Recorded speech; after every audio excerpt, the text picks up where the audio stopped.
There is a wall inside a mountain that no one has seen in 3,000 years. You painted it. You painted it by the light of a clay lamp smaller than your fist, in a chamber so deep underground that the sound of the world above you, the wind, the birds, the river, disappeared entirely within the first 20 steps of the descent. You painted it on plaster that had to be wetted before the pigment would hold, in air that grew heavier with each passing hour, in a room where the ceiling was so low in places that you worked with your neck bent at an angle you still feel in the morning. You painted it because it was your job. You painted it because it was your father's job. You painted it because the Pharaoh was going to die someday, and when he did, the wall had to be ready. The wall is not a decoration. You need to understand that before anything else, the images on that wall are not meant to be seen. They are not art in the way you might think of art, something made to be looked at, admired, discussed. The figures you spend your days filling in with blue and green and red and black are functional objects. They are mechanisms. The god standing in his boat on the wall of the Pharaoh's burial chamber is not a picture of a god. It is a god. The hieroglyphs beside him are not captions. They are spells. If the figure is painted incorrectly, if the proportions are wrong, if the color is wrong, if the outline wavers, the mechanism fails.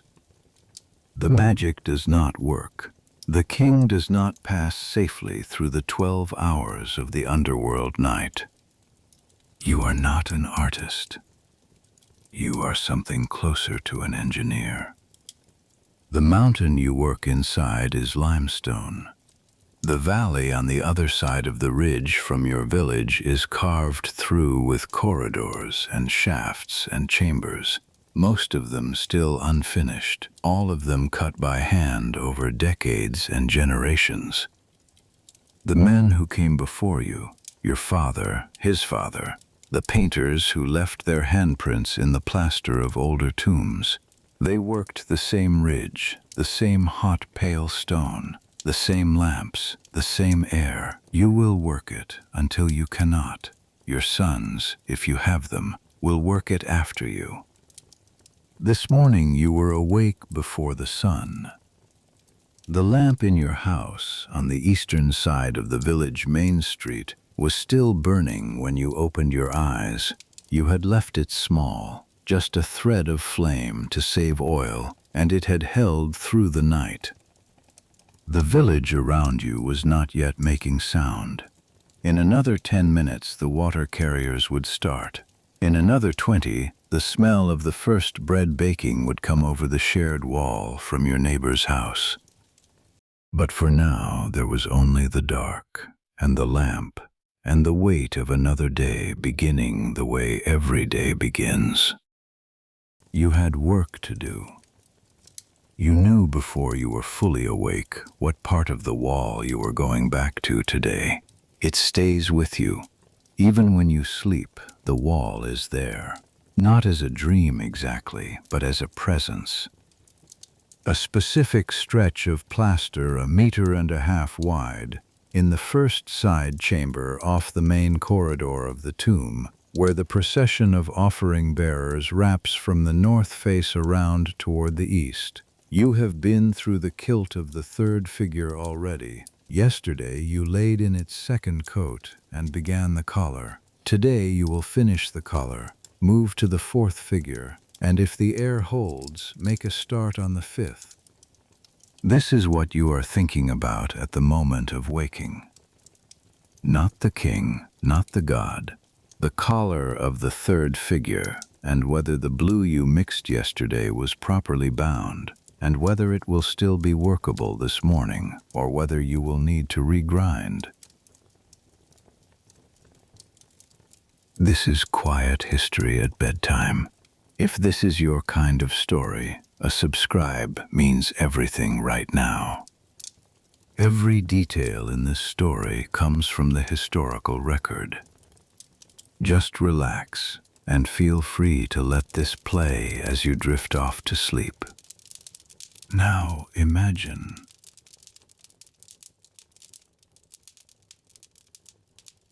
Your name in the village records is Amenhotep. You are 28 years old. Your father was Hu, a painter of the left gang, who worked this same valley for 31 years before his hands began to shake too badly for fine line work. He died 4 years ago. He is buried in one of the small rock-cut tombs on the hillside above the village. A modest chamber, not large, but decorated with care, because the men who paint Pharaoh's tombs also paint their own, and they do not do it badly. You are a painter, not a draftsman. The distinction is important, and you feel it every day in how the work divides. The draftsmen, the senior craftsmen who carry the knowledge of proportion, who snap the red ochre grid lines, who sketch the outlines of the figures in black before any color is applied, they work ahead of you. They determine the form. You follow. Your work is color, volume, the filling in of what they have established. This is not a lesser task. The color is what makes the image live. But you did not choose the form.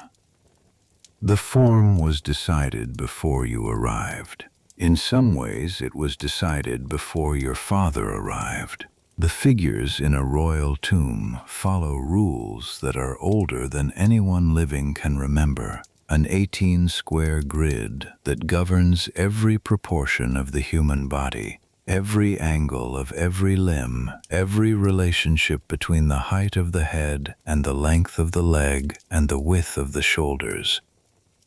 You work inside that system. You do not question it. Questioning it would be like questioning the weight of stone. Your rank in the crew is journeyman. You have been a journeyman for 6 years.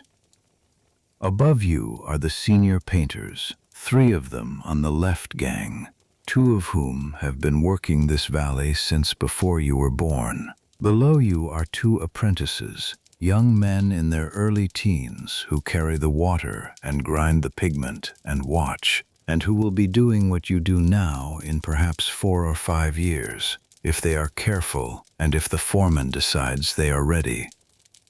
The village you live in is called Setmat in your language, the place of truth.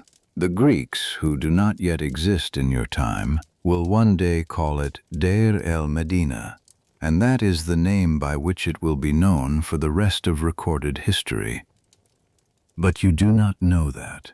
You know it as home, as the only home, as the place you were born and the place you will die, most likely, unless something unusual happens, which it almost certainly will not.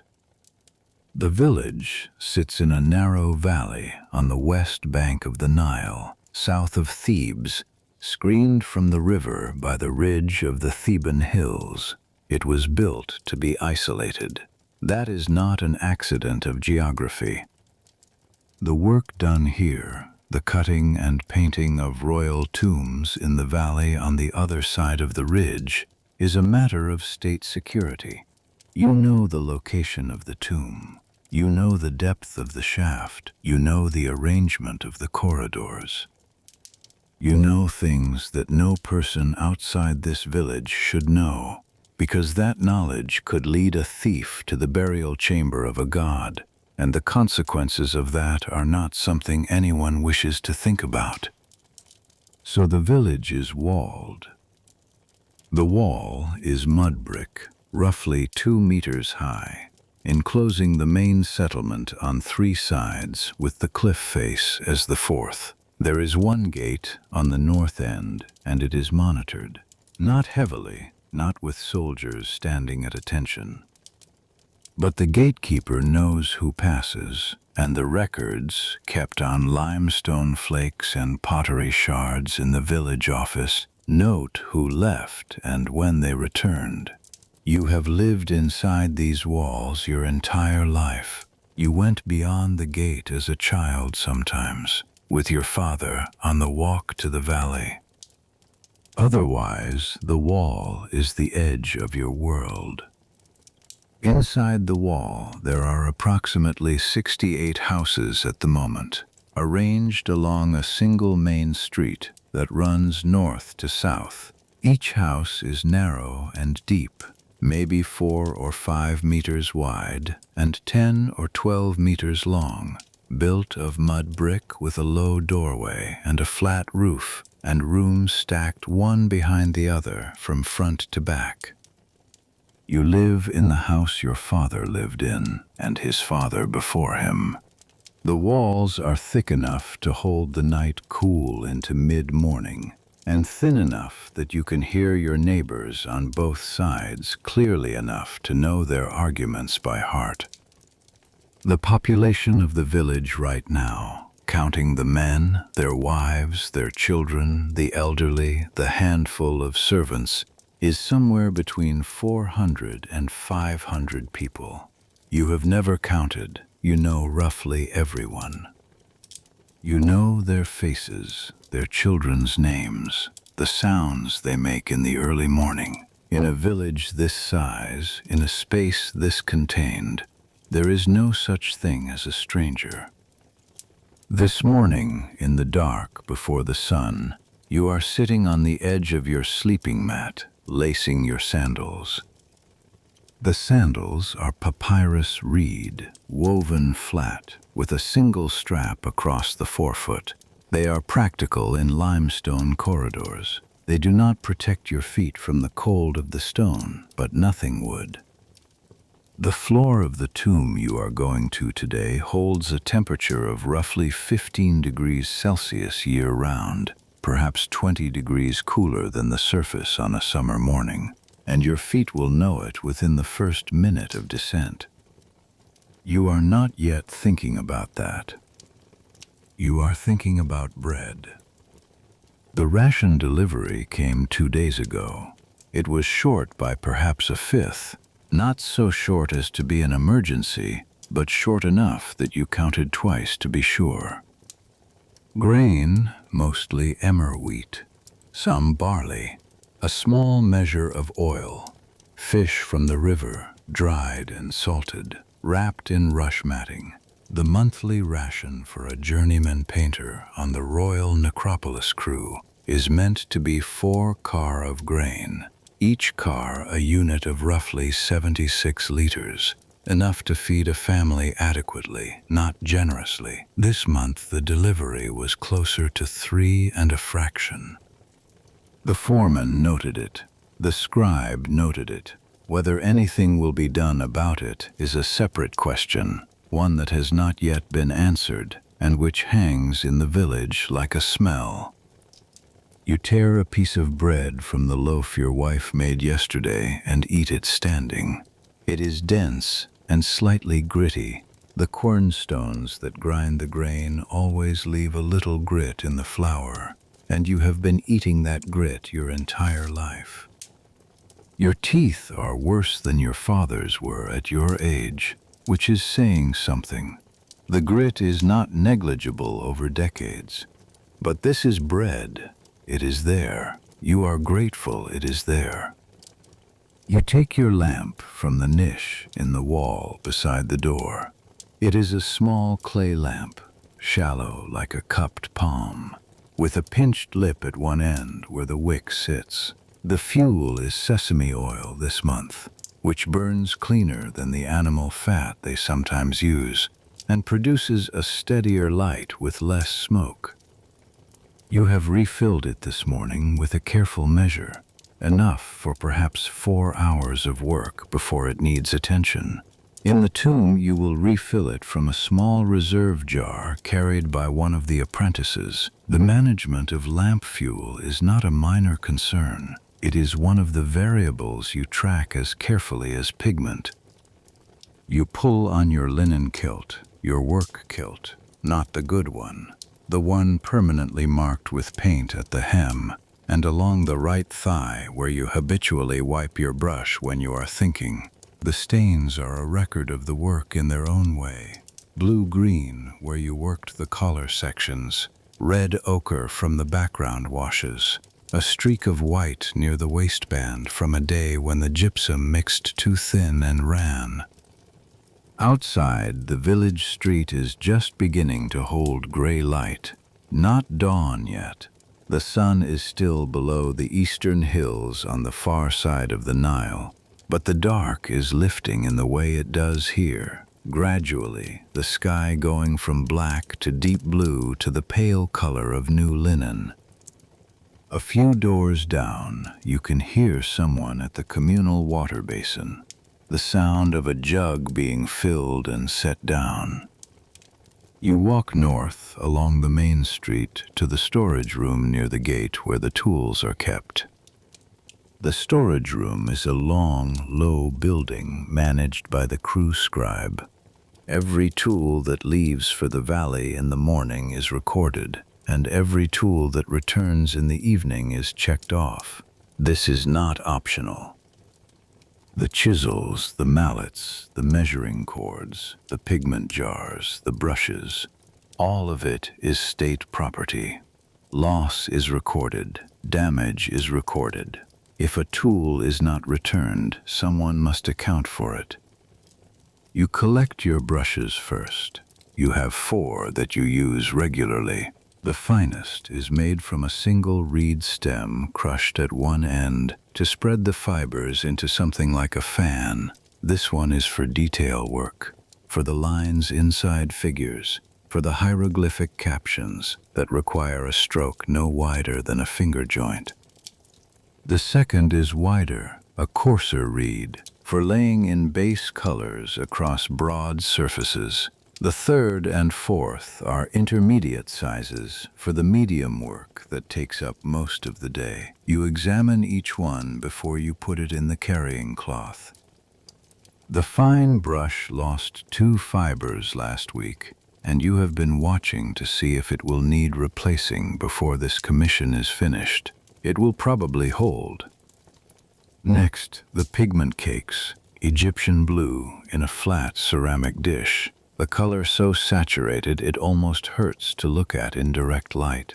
Red ochre, ground fine and pressed into a block. Yellow ochre, slightly coarser, used more sparingly. White gypsum in a separate clay container because it is mixed wet.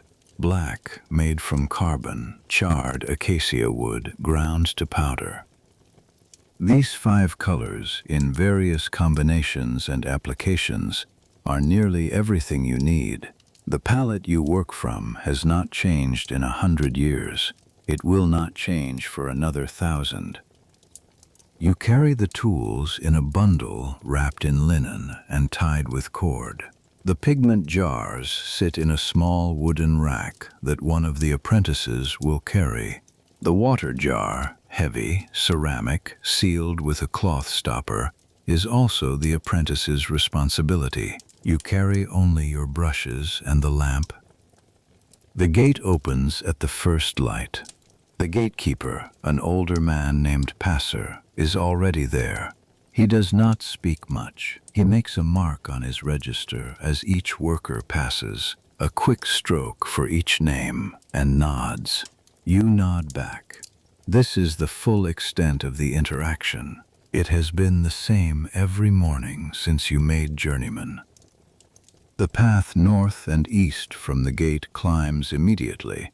The village sits in a pocket between the limestone hills, and to reach the Valley of the Kings, the royal necropolis on the other side of the ridge, you must climb over the highest point of the Theban Massif. The path is worn smooth by generations of feet, and in some places, steps have been cut into the steeper sections. In summer, this walk is brutal. In winter, it is merely hard. Right now, in what you think of as the cooler months, it is manageable. And the view from the top of the ridge, when there is enough light to see it, is something you have never quite become indifferent to. The Nile Valley opens to the east. From the ridge you can see it clearly on a clear morning. The long green strip of cultivation, the river itself a dark mirror, the city of Thebes on the far bank with its temples and its noise and its 100,000 people going about a life entirely unlike yours.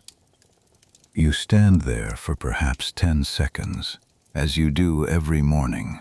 Then you turn west and begin the descent into the valley. The Valley of the Kings from the ridge looks at first like nothing. A dry white bowl of limestone, silent, pale, the color of old bone in the early light. There are no trees. There is almost no shade. The surface of the valley floor is broken by a few dark rectangular openings, the tomb entrances cut directly into the stone, and otherwise it is unbroken pale rock as far as the hill faces on every side. The entrance to the tomb you are working in is in the floor of the valley, partially screened from the main path by a low ridge of chipped stone. The entrance is a rectangular cut in the bedrock, roughly 2 meters wide and 1.5 meters tall, with the first steps visible immediately beyond. You have to duck your head going in. In the moment of entry, 2 things happen simultaneously. The temperature drops, and the sound stops. Not gradually. The sound stops at the threshold. Above, behind you, the wind, the creak of sandal leather on stone, the distant sound of someone's voice from across the valley. All of it ceases at the precise moment you step inside. The air inside the tomb does not move. It has not moved in any meaningful sense since the last time the tomb entrance was open, which was yesterday morning. There is a stillness here that has nothing to do with quietness as you experience it on the surface. This is a different category of stillness. This is the stillness of a sealed space, of a place that exists completely apart from wind and season and the passage of days. You stand for a moment just inside the entrance. You have done this every morning for the weeks you have been working this commission, and every morning you stand here for a few seconds in the same way. Not in awe exactly, more in acknowledgement. This is the transition point. Here you stop being a man in a village with a ration shortage and a wife and a worn brush that might not last the week. Here you become something else, the person who does the work. You lift your lamp and begin the descent. The first step down is always the same. The stone is cold under your sandal even through the woven papyrus. The smell of the tomb, dry limestone, old plaster, the faint animal fat residue of previous lamp fuel from all the mornings before this one, arrives immediately. You breathe it in without thinking about it. It is the smell of work. It is in a way that you would not articulate, but that is nevertheless true, the smell of your life. The descent corridor is cut straight into the bedrock, angling down at a gradient steep enough to require care on the steps, but not so steep as to make carrying tools dangerous. The ceiling is close. You are not a tall man. Few men in the village are.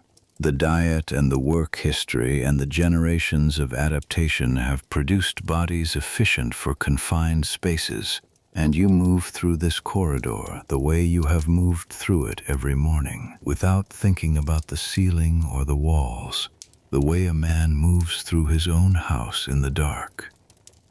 The lamp flame does not waver.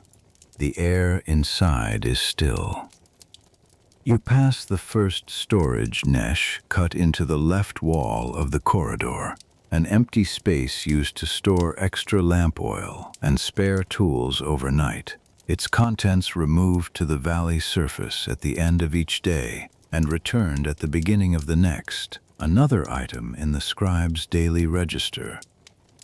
Beyond it, the corridor continues for another 12 steps before the angle changes slightly, the rock above you shifting where the tomb cutters encountered a different stratum of stone and had to adjust the line of descent. The tomb you are working in belongs to a senior official, a vizier, the highest administrative rank below the king himself. This is not the king's own tomb. The king's tomb is further along the valley, larger, grander, staffed by a crew 3 times the size of yours, and it has been in preparation for nearly 20 years. The vizier's tomb is a secondary commission, taken on by the crew in parallel with the royal work, and it is the kind of commission that tests a crew's organization. The same standard of work, the same canon, the same quality of painting required, but fewer people, a tighter timeline, and less room for error. You have worked 3 other private tombs in your years as a journeyman. You know the particular rhythm of a commission like this. The early weeks when the plaster is fresh and the pigment takes well, the middle weeks when the work deepens and the chambers begin to look like what they are meant to look like, and the final weeks when the pressure of completion concentrates the crew's attention into something almost physical. You are in the middle weeks now.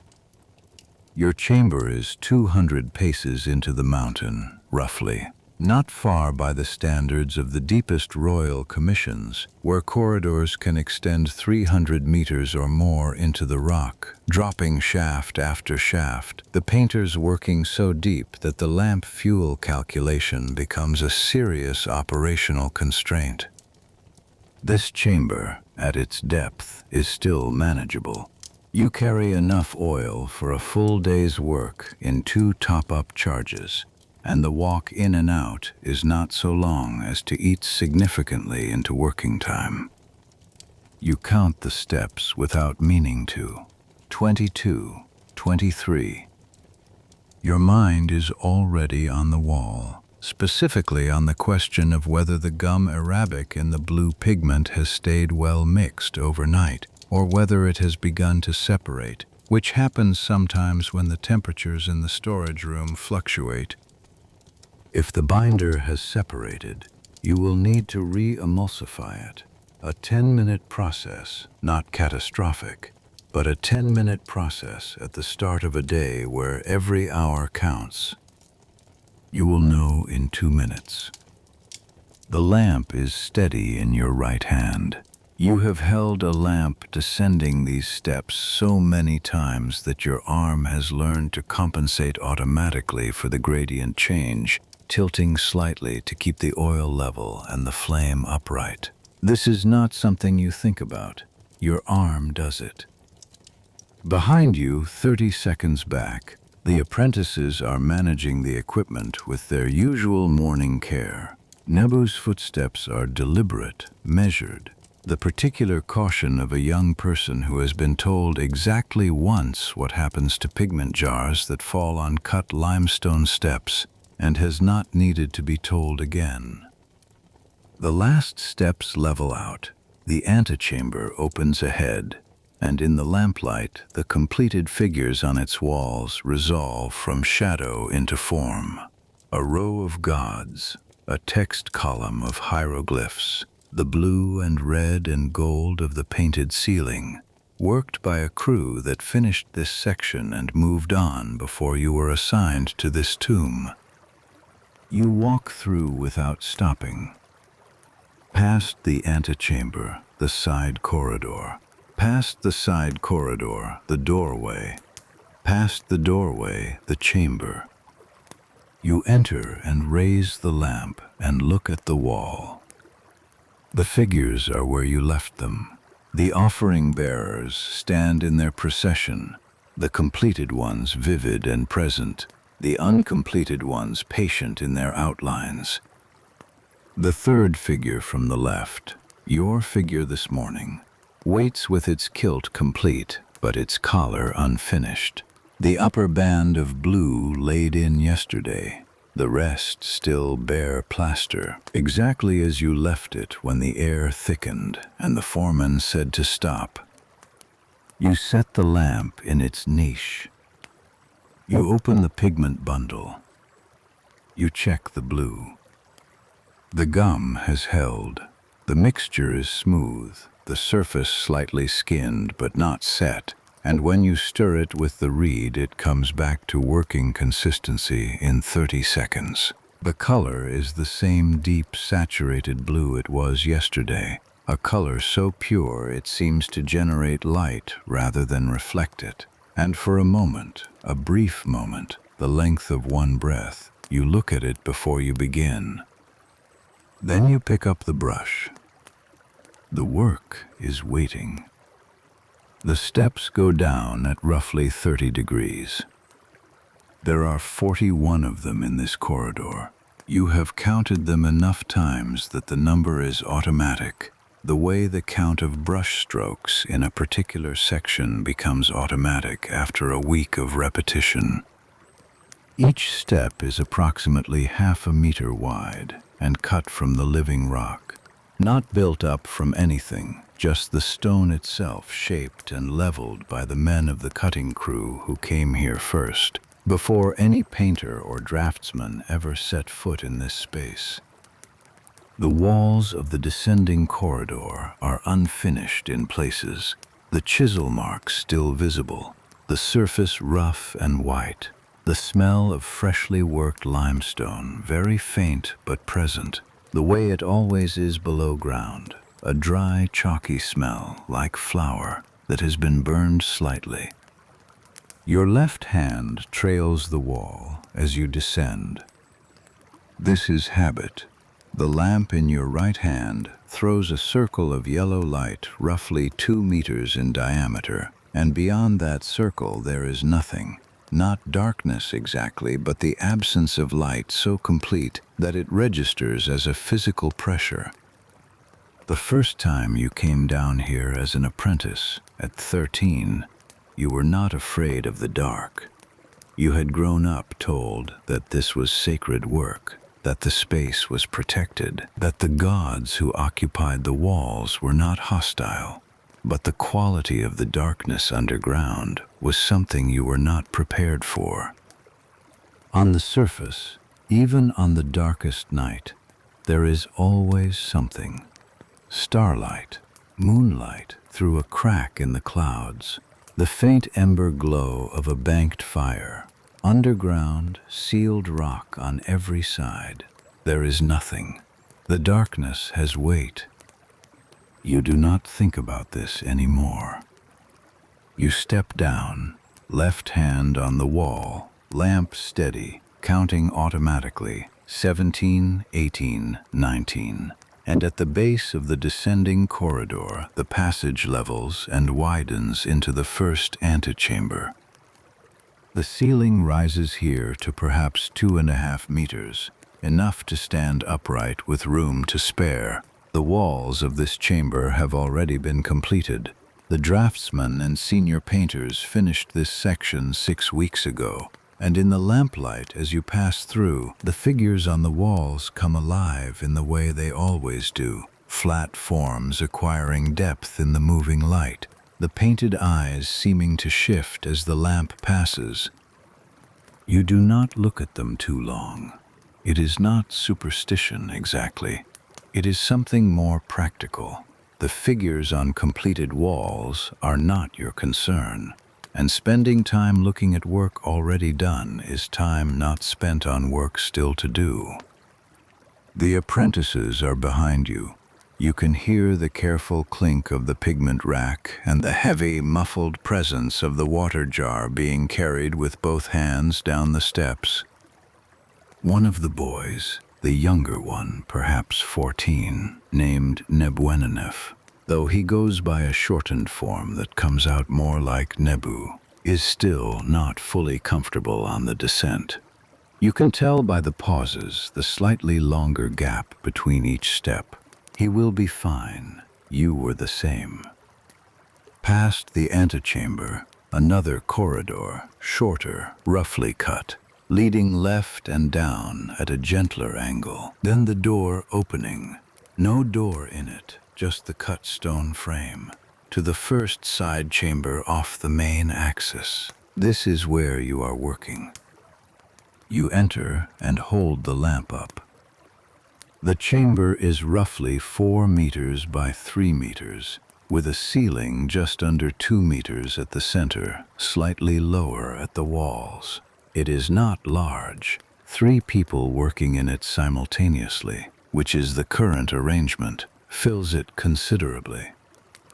The floor is pale stone chips and dust, not yet finished, still rough from the cutting crew's work. The walls are plaster, the first coat, tafla, a mud and straw base applied by the plasterers months ago, and over it the finishing coat of white gypsum, smooth and dense and slightly luminous in lamplight, the surface you paint on.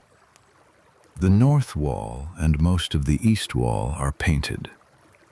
The south wall is roughed in. The grid lines still faintly visible behind the black outlines the draftsman has drawn. The figures blocked in at the proportional positions the canon requires, but no color yet applied.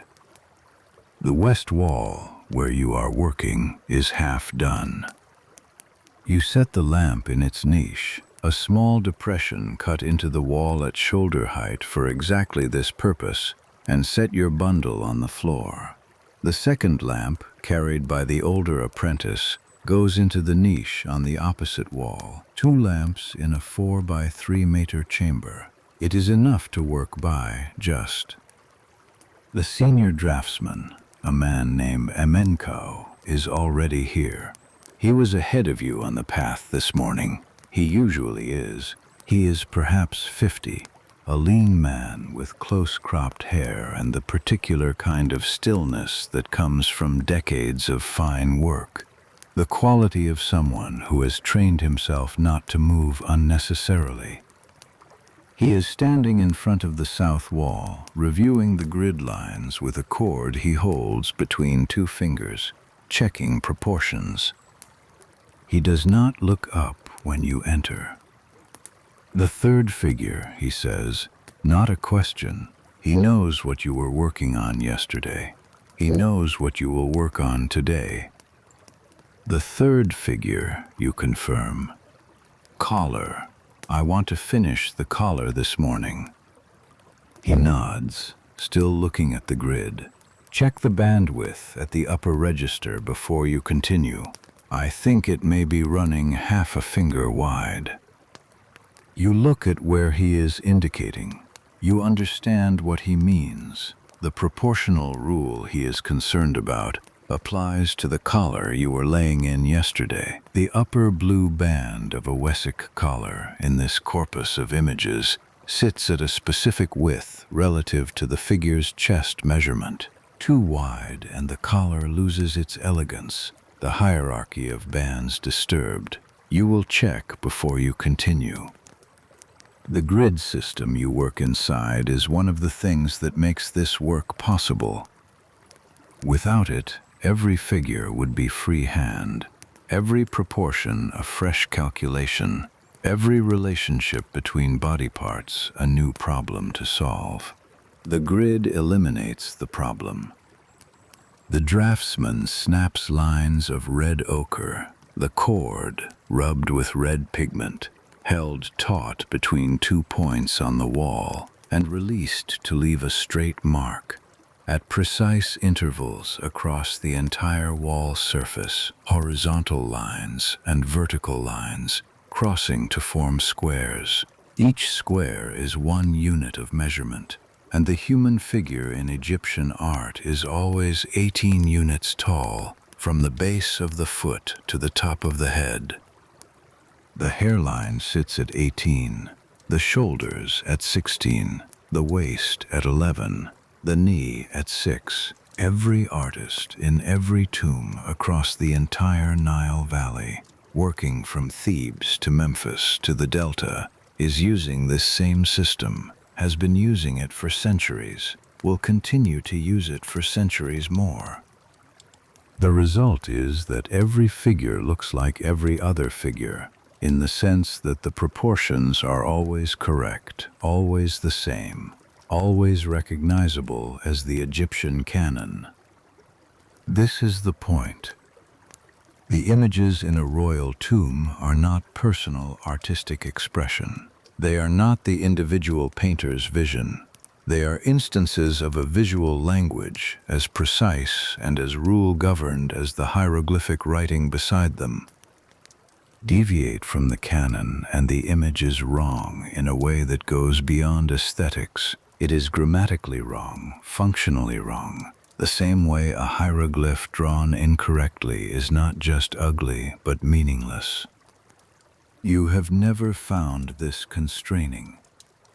This is the thing people who do not do this work might not understand. The grid is not a cage. The grid is the reason the work is possible in bad light, in bad air, in a space where you cannot step back more than 1.5 meters to check your proportions. The grid tells you where everything is before you put a single stroke down. The draftsman has done the intellectual work. Your work is physical. The quality of the stroke, the evenness of the color, the management of the brush and the pigment and the wall surface. You work inside the system, and you work it as well as you can work it. That is the entire job. You crouch in front of the third figure on the west wall.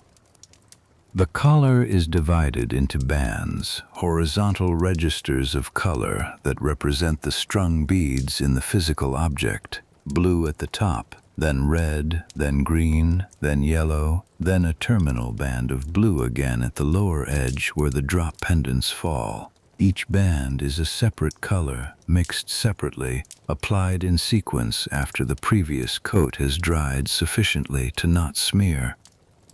Yesterday you laid in the upper blue band.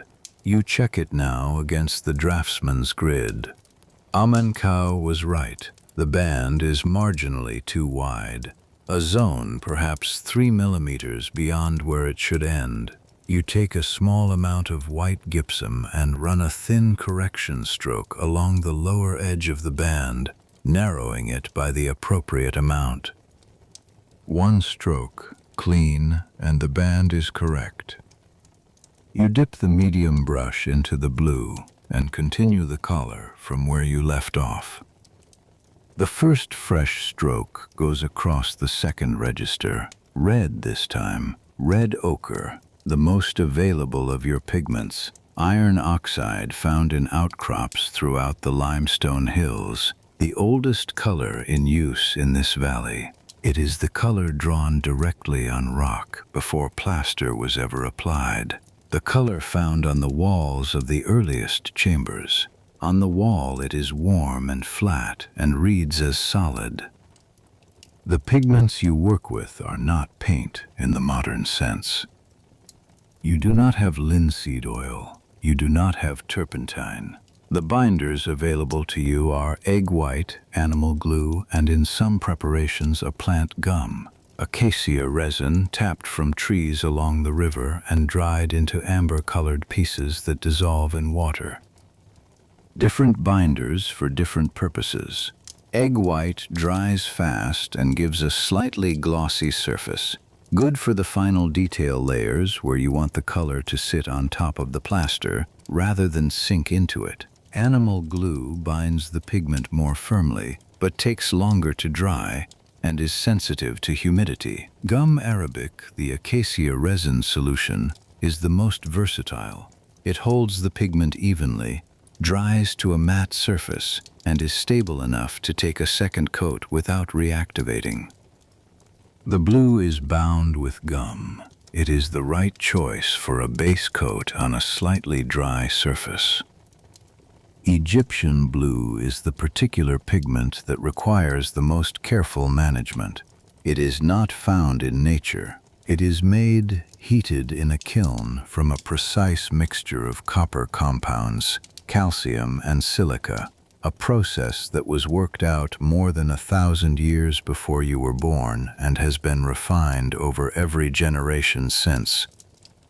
The result is a granular powder, each grain a tiny crystal of calcium copper silicate that produces a color of extraordinary stability and intensity. It does not fade, it does not change. The blue on the walls of the oldest tombs you have worked in, the chambers from 200 and 300 years ago, completed and sealed long before your grandfather's grandfather was born, is the same blue you are using today. You have noticed this. The continuity is not remarkable to you in the way it might be remarkable to someone from outside this work, but it is there. The blue endures. The red band finishes cleanly. You set the brush aside to clean. Cleaning a brush between colors is not optional. Pigment contamination changes the next color unpredictably, and in a tomb commission where the colors must match exactly from figure to figure across a single procession, consistency is everything. You rinse the medium brush in the water jar. Work the fibers between your fingers to clear the red from the center of the bundle. Rinse again. The water in the jar is going pale already. By early afternoon, it will be too contaminated to use for mixing, and you will need the reserve. Beside you, the second painter on today's crew, a man named Ka, senior to you by several years, one of the 3 senior painters on the left gang, is working on the lower register of the west wall. His task today is the ground color, the ochre background wash that sits behind the figure's feet and the bases of the offering stands. It is coverage work, and it goes fast.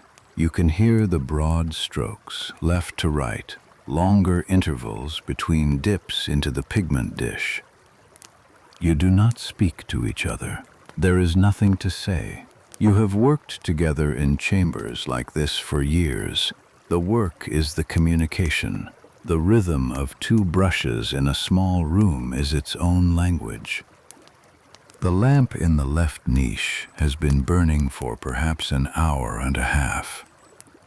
You are aware of it the way you are aware of a sound that has been present for a long time. Not consciously, not with attention, but there. The lamp matters because the lamp is the clock, and the lamp is also the air quality indicator, and the lamp is the only reason you can see, and the lamp runs on a finite amount of oil. All of these things are true simultaneously, and you hold all of them in the background of your awareness, while your foreground is occupied with the collar of the third figure. The water ration for the crew today is a specific amount. Your foreman, a heavy-set man named Hay, who manages the left gang, and whose voice you can currently hear in the corridor outside reviewing something with the scribe, has allocated it against the day's work plan. Water here is used for 3 things: drinking, pigment mixing, and wetting the plaster surface when a section needs to be reactivated before painting. Of the 3, drinking gets first priority. Pigment mixing is second. Wall wetting is third, and only done when the plaster has dried too hard for the paint to adhere properly, which is increasingly common in this chamber because the ventilation is poor and the air holds very little moisture. The plaster surface on the west wall was not wetted this morning. You checked it when you arrived, ran your palm across the area of the third figure's collar, and it is workable. Not ideal, slightly dry. The first stroke of blue will sink into it a little, become less saturated than it will look when the second coat goes on, but the second coat will bring it back. This is the sequence you know. You take the green, malachite, and dip the fine brush. Malachite green is the most expensive of your pigments this month. Malachite is a copper carbonate mineral found in the eastern desert and imported in relatively small quantities. It is ground fine but never becomes as smooth as the Egyptian blue. There is always a slight graininess to it, a texture that, paradoxically, makes it read as richer on the wall, more dense, more present. You use it carefully. The green bands in this collar are narrower than the blue and red bands above them, and the accuracy of the stroke matters more here because the edges are more visible. The fine brush takes a small load of pigment, and you work from left to right, single controlled strokes, each one started and completed before the next is begun. This is detail work, and detail work requires a quality of attention that is different from base coat work. Not more effort, more direction. You are not trying harder. You are directing the effort to a smaller point. The chamber is quiet except for Ka's brush and the very faint sound of the lamp flame. That sound, the lamp flame, is something you are always aware of without listening for it. It is a faint, almost voiceless hiss, the combustion of oil against wick in still air, and it tells you things. A steady sound means sufficient oxygen, stable fuel, consistent burn. A flicker in the sound, a slight irregularity, means either a change in the air quality or the wick burning unevenly. You have spent enough years underground to hear the difference between those two causes. Right now, the lamp sounds steady. You finish the green band and begin the yellow. The procession continues along the wall in both directions from where you sit. To your left, the figures already complete, their colors set and dry and stable, receding in the lamplight toward the corner where the wall turns. To your right, the figures still in outline only, waiting. There are 5 more figures to complete on this wall after the one you are working on now. At your current pace, roughly 1 full figure per day, allowing for drying time between coats, that is another 5 days of work in this chamber before you move to the south wall. After the south wall, this room will be done. The scribe will come and check the hieroglyphic captions against the master text. The draftsman will do a final proportional review. The foreman will approve. And then the door to this chamber will be plastered over, and this room will be sealed from any future entry, and the wall you have spent weeks painting in bad light and thin air will exist in complete darkness, unseen, for as long as the stone around it holds. You have been told, since you were a child, that this is the purpose of the work. The images do not need to be seen. They need to be present. The seeing is done by the gods, not by men. The magic operates in the sealed dark, as well as it operates in a lit room. Better, perhaps, in a sealed room, where nothing can disturb the relationship between the figures on the wall and the body in the burial chamber below. You dip the fine brush into the yellow and begin the 4th band of the collar.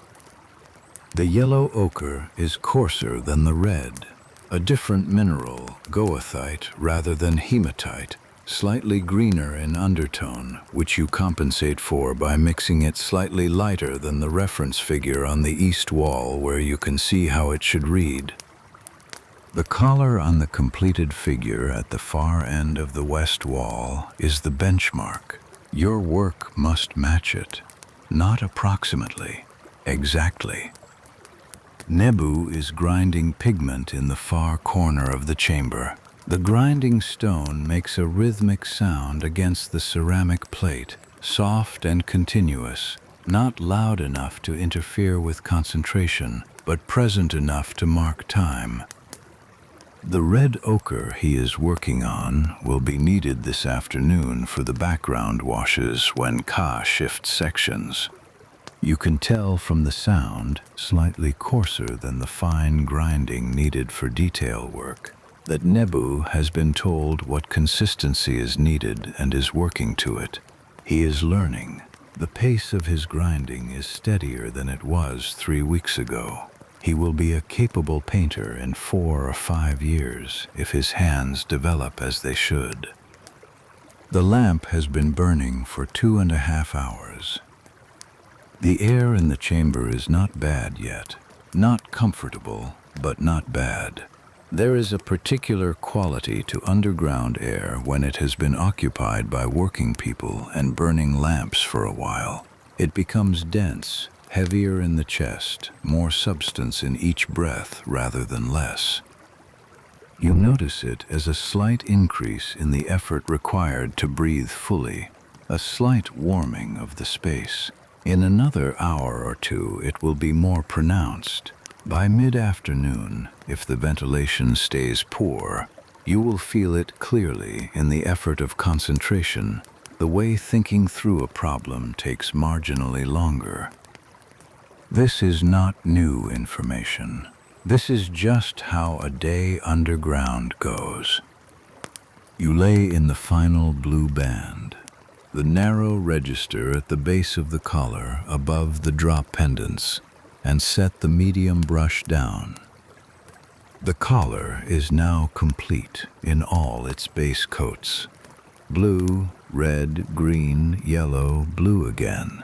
5 bands, each one requiring separate mixing, separate application, separate drying time. The drop pendants remain, and after the pendants, the fine detail work, the individual bead indications within each band, small strokes of a lighter tone to suggest the raised roundness of actual beads against a flat painted field, the kind of detail that you can only see clearly when you are very close to the wall, and that most people who ever see this painting, if anyone ever does, would miss entirely. You do not do this detail work for the people who will see the painting.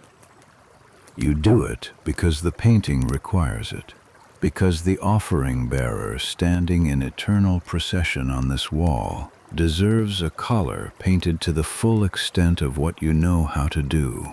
This is not pride in the modern sense. It is something closer to obligation, the recognition that the work sets a standard for itself, and that standard is not dependent on whether anyone is watching. Your father told you this once, when you were perhaps 9 years old, watching him work on a private tomb commission not unlike this one. You asked him who would see it after it was finished and sealed.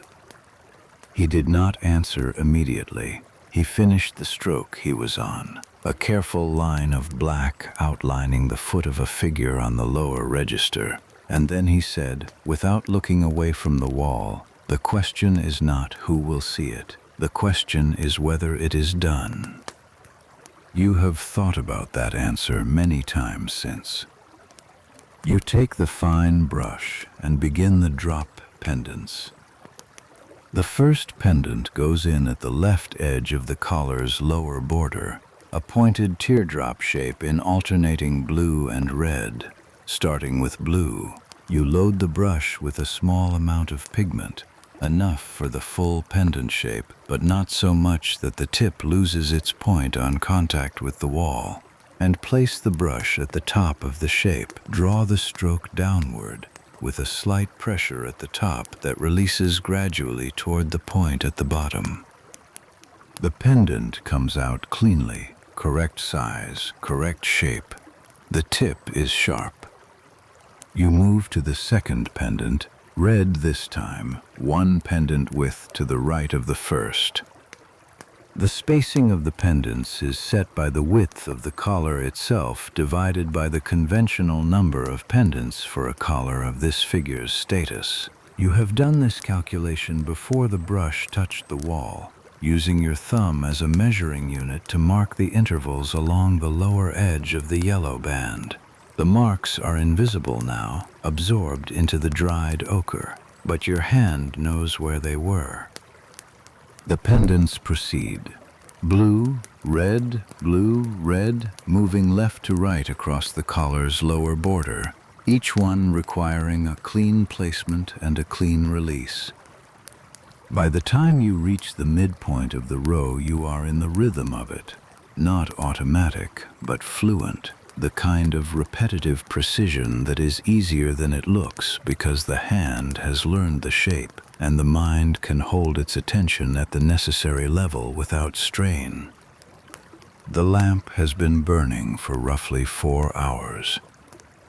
You are aware of this, not by counting, but by the quality of the air, which has thickened noticeably in the last hour. The warmth stage is fully present. The weight stage is beginning, and you are monitoring the boundary between them in the background of your attention, while the foreground remains on the pendants. Your breathing has slowed slightly, not by effort, by instinct, the body reducing its consumption in response to the air quality. The same adaptation that lets you work underground longer than someone who has never done this work would manage. 19 pendants complete. 20, 21. The rhythm is steady. The brush loads and places and releases and returns to the dish and loads again without your conscious direction. This is the deep work, not the easy kind of automatic, which is careless, but the trained kind, where the training has gone so thoroughly into the body that the body executes correctly without needing to be told. The 38th pendant, the 39th. The final pendant, the 40th, though you have not counted them, you know the position by the proximity of the collar's right edge, goes in cleanly, the tip sharp, the shape consistent with the first one laid nearly an hour ago. You set the fine brush down. The collar is finished in base coats. You sit back on your heels and look at it. The full wesek, all its bands present and complete, the drop pendants hanging in their even row at the lower border, the whole object reading as solid and three-dimensional against the white ground of the offering bearer's chest. The colors are correct. The proportions are correct. This is not the final step. Tomorrow you will do the detail pass, the bead indications within each band, the shading between the pendants, the fine edge work that makes the collar live rather than merely sit there.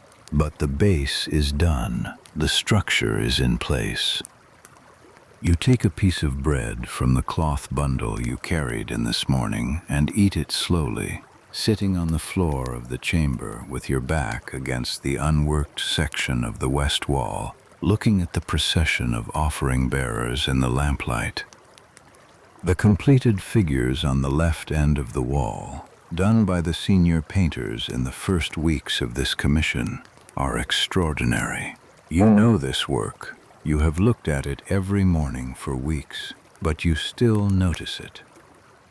The senior painters have a quality in their line work that you have not yet reached, a confidence in the relationship between outline and fill that produces a three-dimensional presence in the figure that your own figures, still technically correct, still measured correctly, still within the canon, do not yet fully have.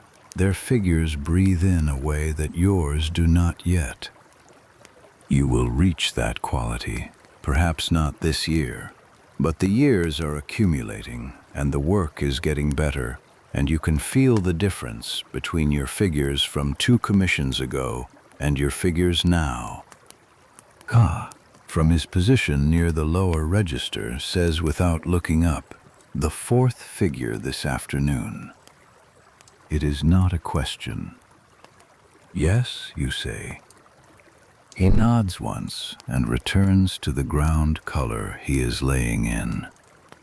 You finish the bread and roll the cloth into your bundle and pick up the lamp to check the oil level. Still sufficient, another 2 hours of work before the next refill. and the afternoon session is rarely longer than 2 hours given the air quality by mid-afternoon. You will not need to refill until tomorrow morning. The fourth figure waits to your right, its black outline patient against the white plaster, every proportion set by the draftsman's careful grid, everything in place, nothing yet filled in. You move to it. You crouch in front of the upper section, the head and the collar and the upper chest, and you look at the black outlines for a long moment before you pick up the brush. This is something you do at the beginning of each new figure. Not measurement, not planning. You have already done that. The plan exists in the grid, in the color program, in the draftsman's annotations at the lower edge of the wall. What you do in this moment is something more like introduction.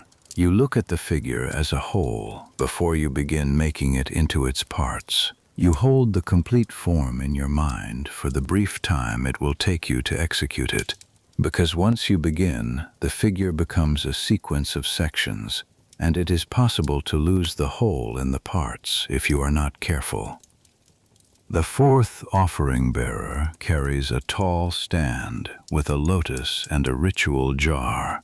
He walks with the same forward momentum as the figures on his left and right, the Egyptian convention for procession figures, always the same walk, 1 foot advanced, the body turned 3/4 to the picture plane, the head in full profile. But his particular distinction within this row is the offering stand, which is the tallest element in the lower register of the wall, and which the draftsman has rendered with a slight forward lean to convey the effort of carrying it. It is a small thing, a line perhaps 2 degrees from vertical. But it is the only figure in this procession that carries its object at an angle, and that angle, when the collar and the kilt and the wig are all complete around it, will make this figure read as present in a way that the others, however correctly painted, do not quite achieve. You notice these things. You have always noticed these things. You pick up the brush. The afternoon begins. The fourth figure's wig goes in first. This is the standard sequence for a standing human figure in this corpus of work. Wig before collar, collar before chest, chest before kilt, kilt before feet. The logic is structural. Each element overlaps the one below it at the boundary, and painting in sequence from top to bottom means the overlap is always covered by the upper element, the edge buried, the join invisible. Work from bottom to top, and the overlaps go the wrong way, and the joins show as thin lines of raw plaster where the upper element sits against an already painted surface that the brush cannot fully reach. You have painted in this sequence so many times that reversing it would feel as wrong as walking backwards. The wig in Egyptian painting is black, always black. The carbon black you are using today, made from charred acacia wood, ground to a very fine powder and bound with gum arabic, is the same material used for the outline strokes the draftsman drew weeks ago. This is intentional. The wig and the outline read as the same visual element, reinforcing the sense that the figure is drawn in black and colored in, which is exactly what it is. But the wig's black is applied as a flat fill, not a line, covering the full area from the hairline at the top of the head down to the shoulders where the wig ends, and across the side that falls against the figure's chest. You load the medium brush with black and begin at the top of the wig, at the hairline. The hairline in the Egyptian canon sits at the very top of the 18-unit grid. Unit 18, the crown of the head. Below it, units 17 and 16 cover the wig down to the shoulder line. This area you fill in 3 broad strokes, working quickly because black covers well, and the surface here is smooth and even. The wig's outer edge was drawn by the draftsman with a precise curved line, and your job is to fill the interior of that curve without crossing it. You do not cross it. The black goes on flat and dense, a matte surface that absorbs the lamplight rather than reflecting it, and in the finished painting this flatness will read as depth, the dark mass of the wig anchoring the lighter colors of the collar and chest below it, giving the figure its weight. The foreman arrives in the early afternoon, as he usually does on commission days. Hay does not enter silently. He is a large man, and the corridor amplifies footsteps, and you always know he is coming at least 30 seconds before he arrives. Today there is a second set of footsteps behind his, lighter, more careful, the sound of someone who does not come into the chamber regularly and is paying attention to the unfamiliar floor. The second person is the scribe.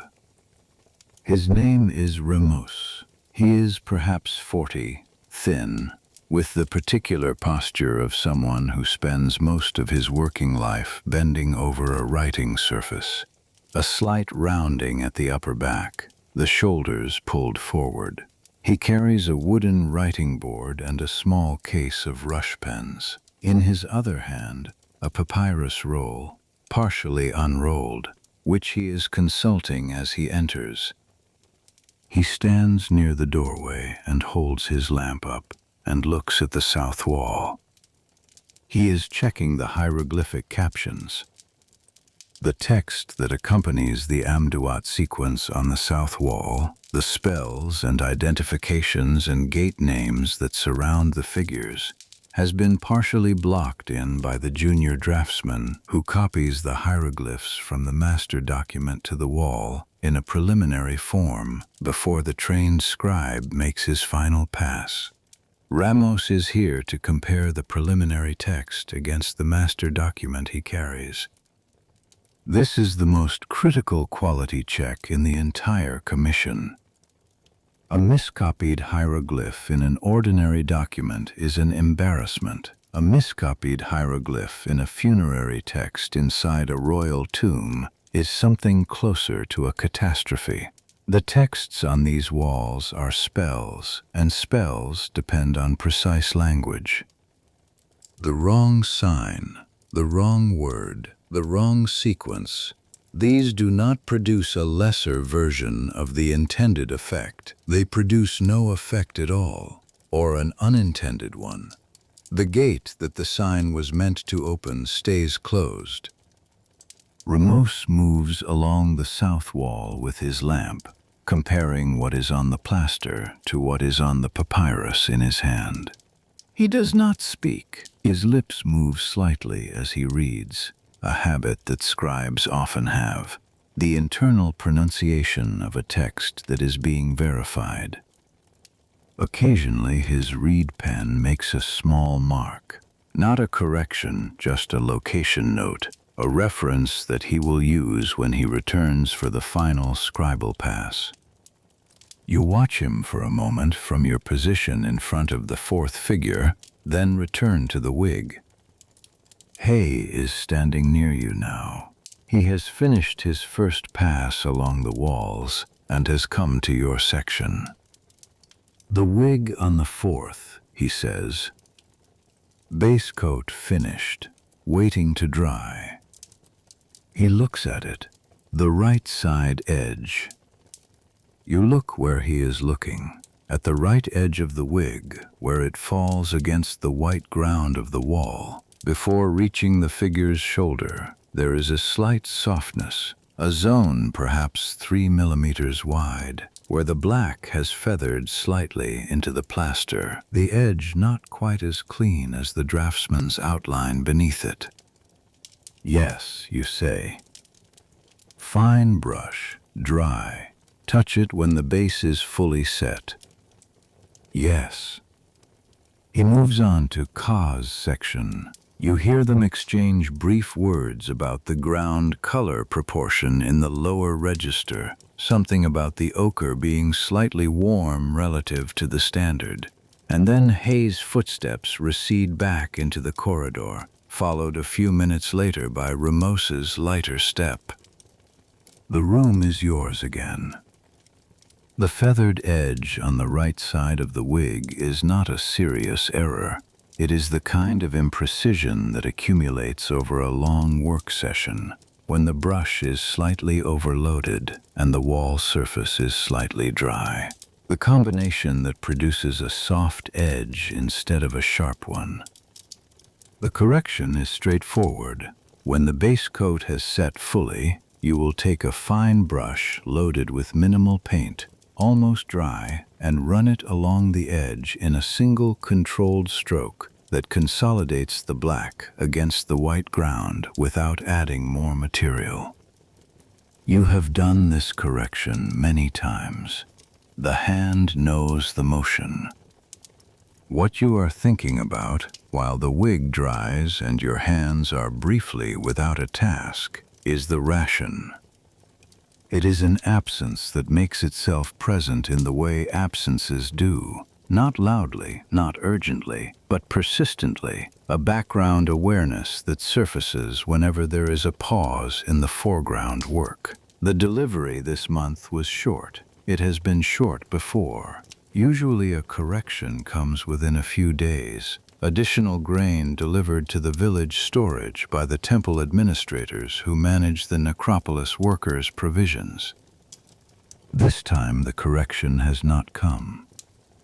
You have been counting. 7 days since the delivery. 4 days since the normal window for a correction has closed. Nothing. The foreman has sent a message to the temple administration. You know this because Ramos drafted the message and the older apprentice carried it across the river to the Ramesseum, the mortuary temple on the Nile's edge where the necropolis administration is housed. The message was received. A reply came back that was by all accounts unsatisfactory, an acknowledgement of the shortfall and a promise of resolution that gave no specific date. The village is not in crisis, not yet. The shortfall is perhaps 20%, and the families who have reserved grain from previous over-deliveries are sharing informally with those who do not. Your wife has been careful with the bread. The children in the village are still eating.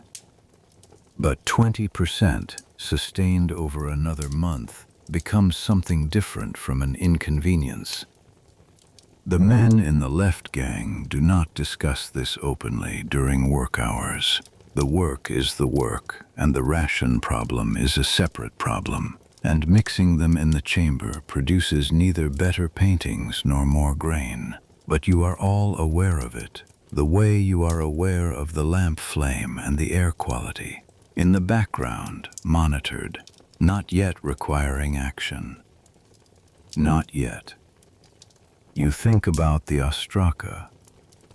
The ostraka are the village's memory, limestone flakes and fragments of pottery, white on one side or at least pale enough to write on, picked up from the valley floor or the corridor debris, and used for everything from administrative records to personal notes to practice sketches.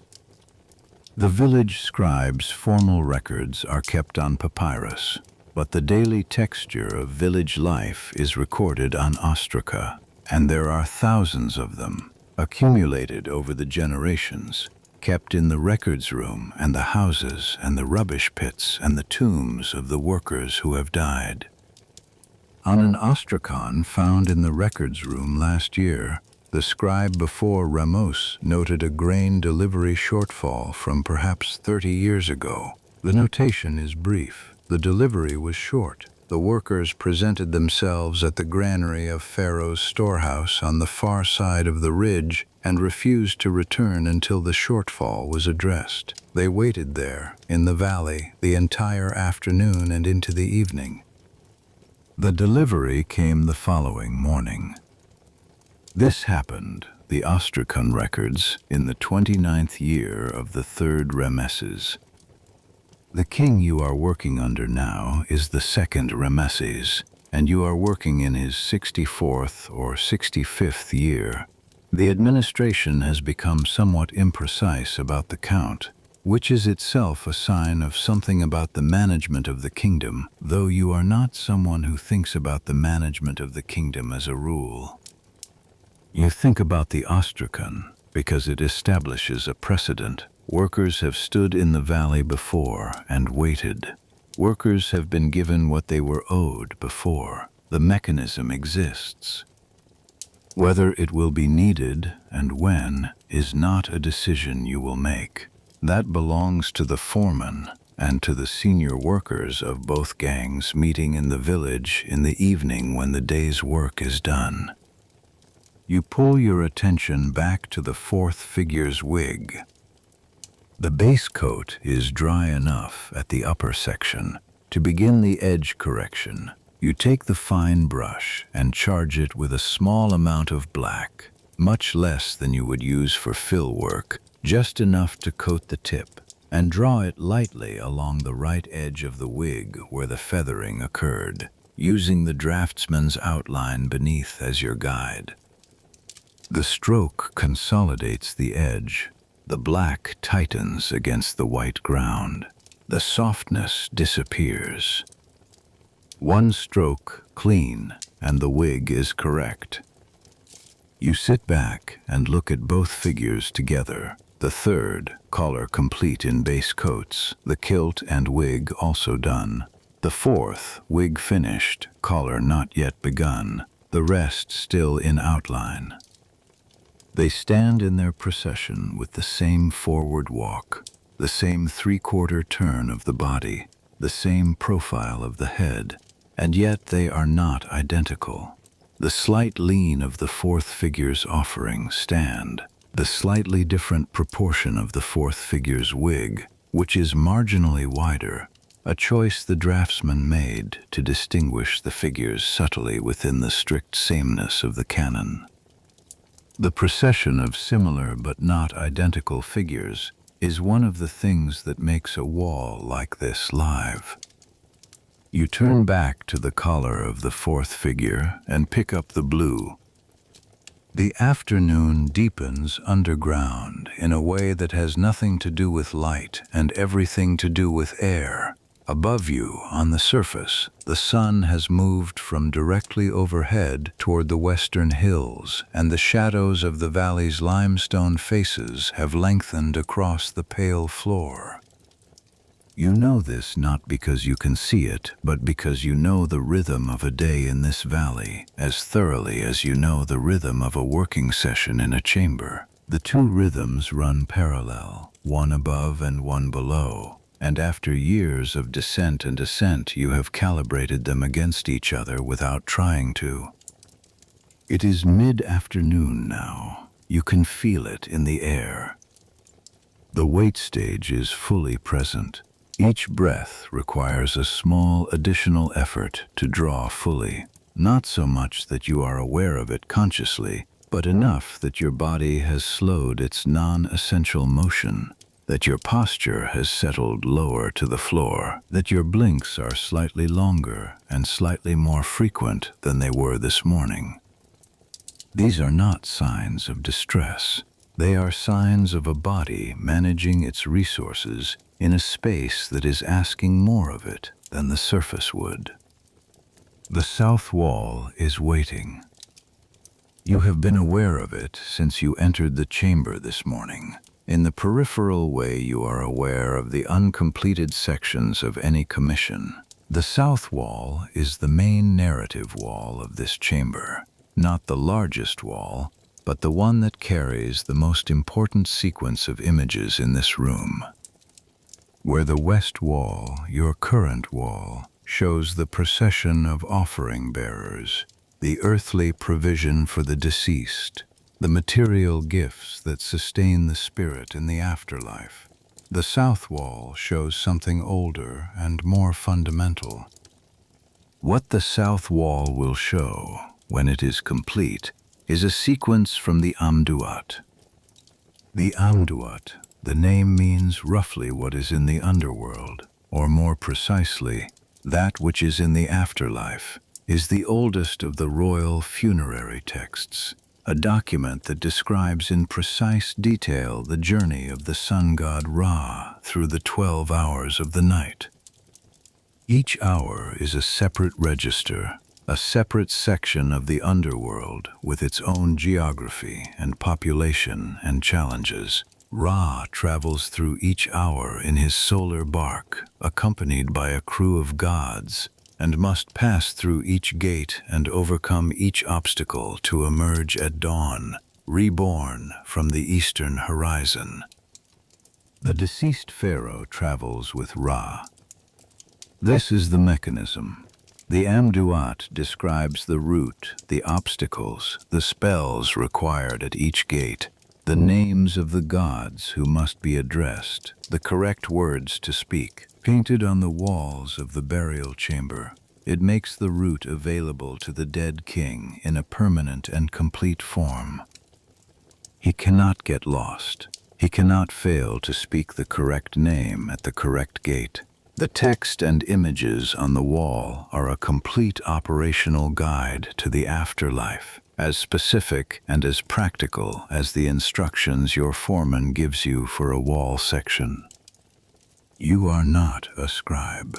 The hieroglyphic texts that accompany the images are written by the scribes of the crew, working from master documents kept in the village records office, copied with the same care for accuracy that the painters bring to the images. But you know the Amduat by exposure, by years of painting inside it. You know the visual language of each hour. You know which gods wear which crowns, which figures carry which attributes, which sections of the text contain the most critical spells. The ones where a misplaced line or a missing sign is not merely an error, but a functional failure, a broken lock on a gate that the dead king must pass through. The fifth hour of the Amduat, partially outlined on the south wall, contains the image of the Soker Osiris, a composite figure that combines the funerary god of Memphis with the god of resurrection and the underworld. This figure sits at the center of the fifth hour's register, inside a mound of sand surmounted by a human head, the form that represents the hidden and mysterious aspect of Ra during the deepest point of the night's journey, the moment of maximum darkness and maximum danger. The draftsman has blocked in the mound and the figure inside it with a confident, minimal line. You stand in front of the south wall for a moment on your way back from checking the lamp. The plaster here is fresher than the west wall surface, laid perhaps 2 weeks later in the sequence of the commission. You can feel this when you put your hand flat against it. Not wet, not workable in the sense of being too soft for paint, but holding a slight residual moisture that the west wall has long since given up. This is better for the detail work to come. The blue will sink more evenly here. The colors will build faster. But you will not start on this wall today. The protocol is that no painter begins work on a new section without the foreman's explicit assignment, which has not come yet for the south wall. Hay manages the sequence of the commission against a plan you have never seen in its complete form. You know your piece of it, the wall you are assigned to, the sequence of figures, the color program. The larger logic of how the chamber is being built, which sections are on the critical timeline, which can wait, which must be done before certain other sections. That knowledge belongs to the foreman and the draftsman. You work inside the plan without needing to see it whole. This is not ignorance, it is division. The crew of this tomb, counting draftsmen, painters, scribes, plasterers, water carriers, and the cutting crew who prepared the chambers, numbers perhaps 60 people across the whole commission. Each person knows their part precisely. The foreman knows the whole. The system works because the divisions are clean and the communication between them is specific and minimal. You return to the fourth figure's collar. The green band goes in well.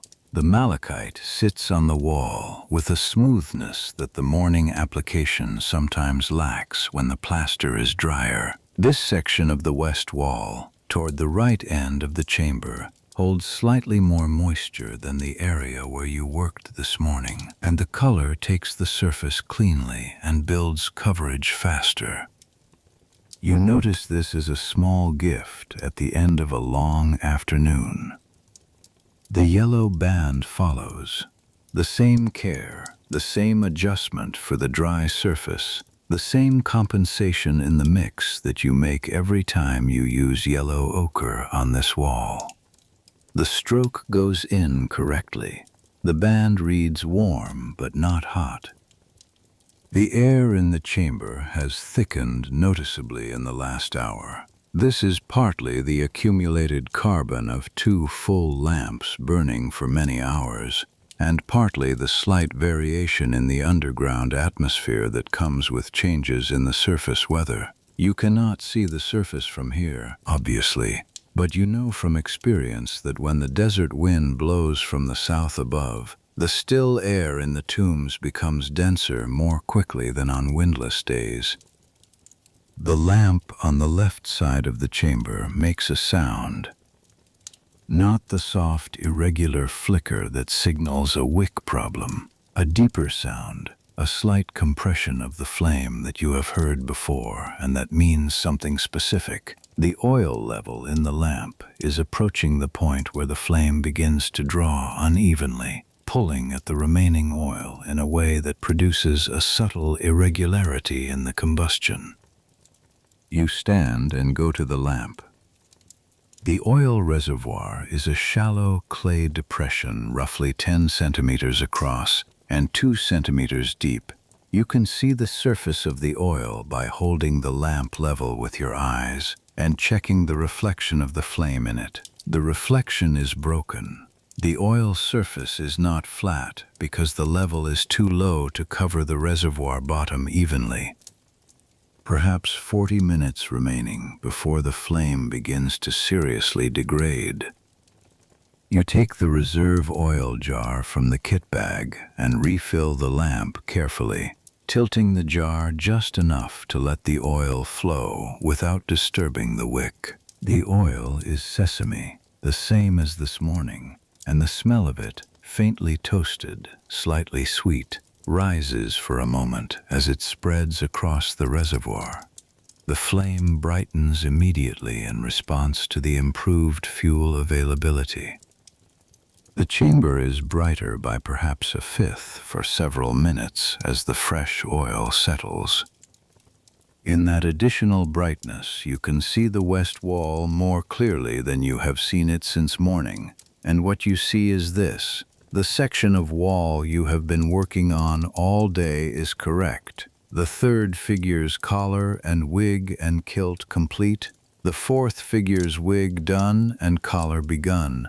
The colors consistent across both. The outlines held. The proportions matching the canon and the reference figures and each other. It is a good day's work. You return to the fourth figure's collar and lay in the final blue band. The narrow register above the drop pendants, the same sequence as this morning on the third figure, the same brush, the same careful edge work.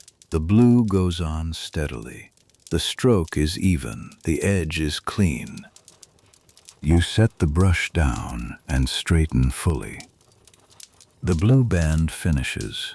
You stand and stretch your back, pressing both hands against the base of your spine and feeling the familiar pull of a full day in a crouching position, releasing through the length of your back. You hold the stretch until the discomfort resolves. Then you look at the south wall one final time before you begin packing up. The Amduat figures wait in their outlined forms, patient in the lamplight. The Sokar Osiris mound at the center of the fifth-hour register still incomplete, still just the draftsman's confident black line against the white plaster. Tomorrow, or the day after, the color will begin to arrive on this wall, and what is currently a drawing will begin to become something else. Ka stands and stretches without speaking. You fold the tool cloth and tie it with the cord. Pick up the lamp. Look at the west wall one final time. The fourth figure's collar is laid in. The procession moves along the wall in both directions. The completed figures and the in-progress figures and the outlined figures all in their sequence, all in their places. The whole assembly patient and permanent and exactly where the draftsman put them. You turn toward the corridor. You begin the ascent. The ascent corridor feels longer going up than coming down. This is not an illusion of fatigue, though fatigue is present. It is a real property of the passage. The gradient that made the descent feel assisted now works against you, each step requiring the full weight of your body to lift rather than a controlled forward fall. The lamp in your right hand is lighter than it was this morning, the oil mostly spent, and this lightness makes the lamp feel less reliable, less substantial, as though a lighter lamp produces less light, which it does not. You count the steps without meaning to. 18, 19. Behind you, Ka's footsteps are steady. He has made this ascent more times than you have, and he is not hurrying. Neither are you. The steps are smooth from years of feet, and they do not require rushing. And the corridor is the same temperature it was this morning, which is to say cooler than the chamber, but warmer than the surface will be now that the day is tilting toward evening. At the antechamber you pause and hold the lamp up. The completed figures on these walls, the gods of the entrance corridor, painted by a crew that finished this section weeks before you arrived, are different from the offering bearers of your chamber. These are larger figures, more formally composed. The divine beings who guard the threshold between the world of the living and the world of the dead. They have been here, sealed in this antechamber, since the day the last painter walked out and the door was sealed behind him, and they will be here, if the stone holds, long after anything you can currently imagine. You look at them for a moment. The quality of the line work is exceptional. The senior painter who did the outlines on these walls, you do not know his name. He preceded you at this commission by several months, had a quality in his strokes that you recognize as a step above your own. The lines are not just accurate, they are alive in the way that the best line work always is. The slight variation in pressure along each stroke that keeps a painted line from becoming mechanical, the way a musician keeps a melody from becoming a metronome. You know what that quality costs. You know it costs the years you have not yet spent, and you know the years are coming. And that knowledge is enough to move you. You turn and continue up. The rectangular light of the entrance appears at the top of the stairs. It is not bright. The sun has moved considerably west since this morning, and the valley floor outside the entrance is in the long shadow of the western cliffs. But after a full day underground, even this angled, dimming light is startling. You have experienced this every morning for the full duration of this commission, and it is still startling. The visual system adjusting from lamplight to daylight is a physical process that takes several minutes, and in those minutes the world outside looks bleached and uncertain. The limestone surfaces too bright at their highlights and too dark in their shadows, everything slightly too much. You step out of the entrance and stand in the valley. The air hits your face. This is the moment you have been waiting for without admitting you were waiting for it. Underground air, even on a manageable day, is air that the body is working against. Surface air, even dry desert air, even the particular thin hot air of the Valley of the Kings in the afternoon, is something the lungs receive differently. You breathe in and feel the slight expansion that was not available to you underground. Not more oxygen exactly, but more room for the breath, less of the dense accumulated weight of a sealed space. You stand in the entrance for perhaps 20 seconds. Ka comes out behind you and stands beside you without speaking. He rolls his neck once, a slow rotation, the sound of a joint releasing audible in the quiet valley. Then he picks up his tool bundle and begins the walk toward the valley's main path. You follow. The valley in the afternoon is different from the valley in the morning.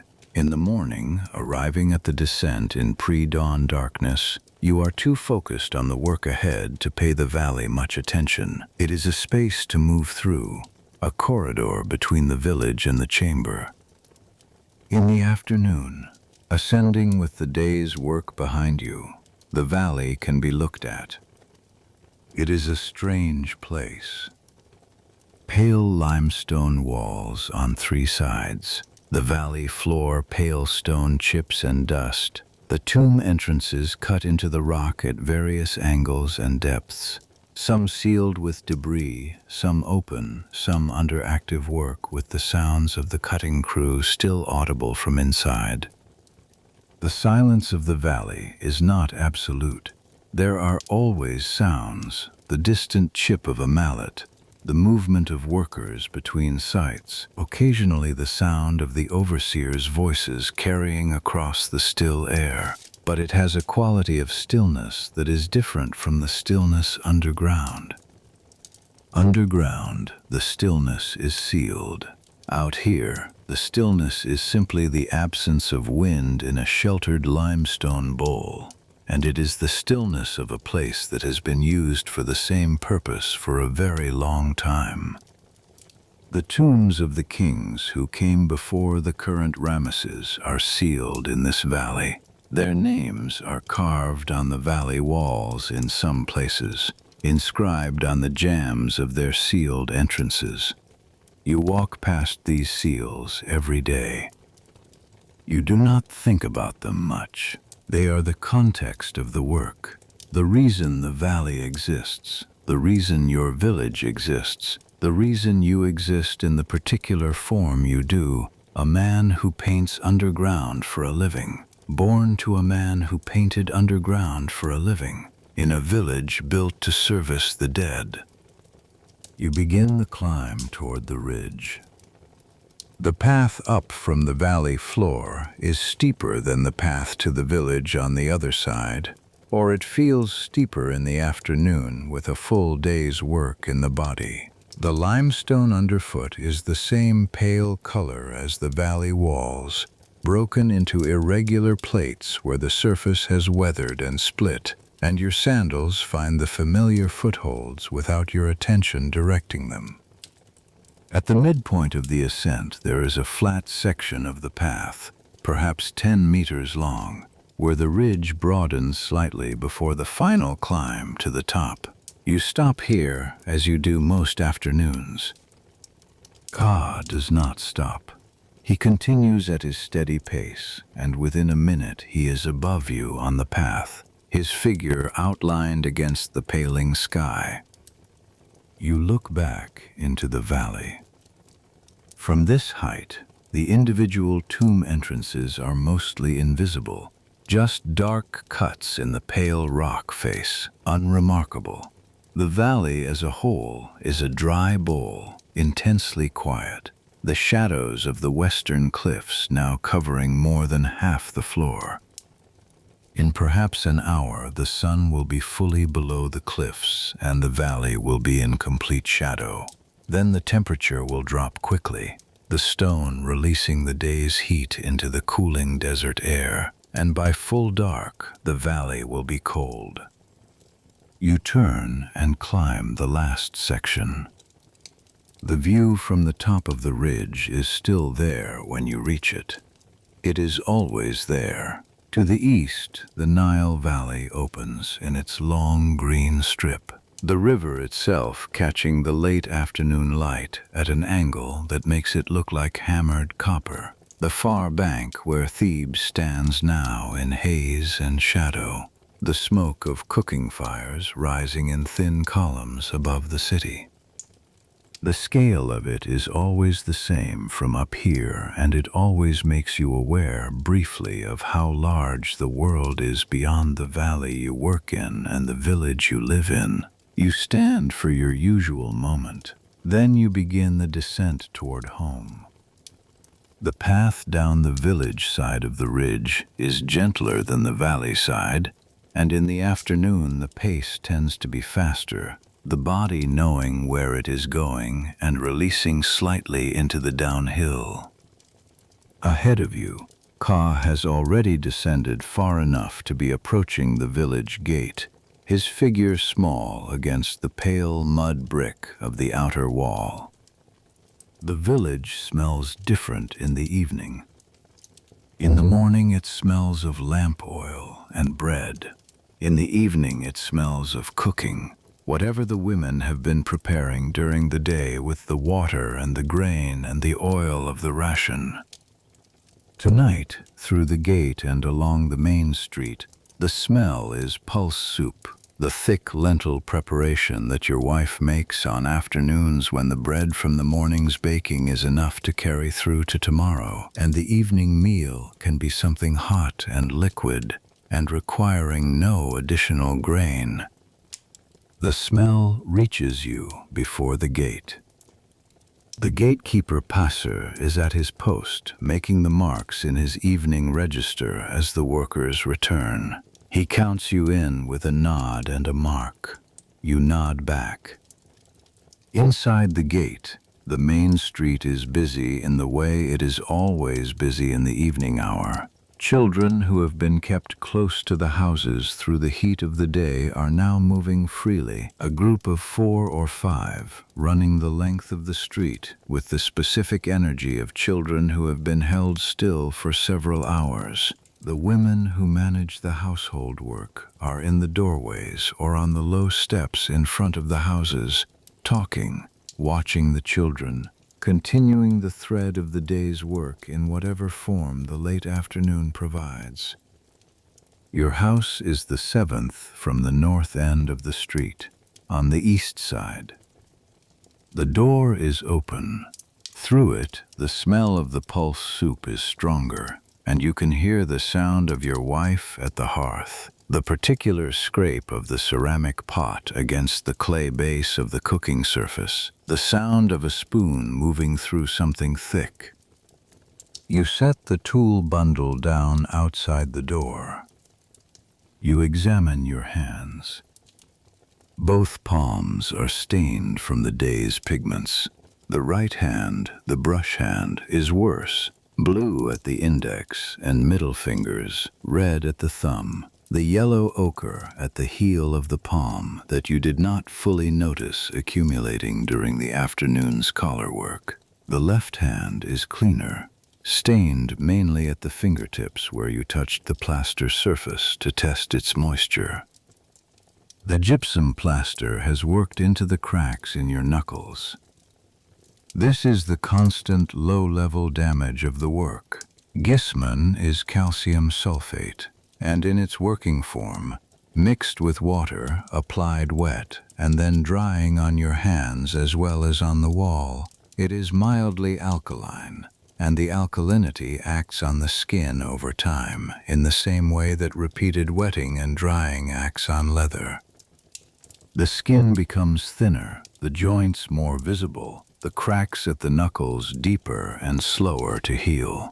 Your father's hands, in his last decade, had cracks that did not close fully between seasons. You are beginning to see the early version of this in your own hands now. You go to the washing basin near the back of the first room. The basin is ceramic, wide and shallow, filled this morning by your wife from the household water supply. You dip both hands and work the pigment off the skin with the rough linen cloth kept beside the basin. The blue releases partially. The Egyptian blue's crystalline structure means it does not bond to skin the way organic pigments do, and it comes off with persistent rubbing. The red ochre, iron oxide, is more stubborn.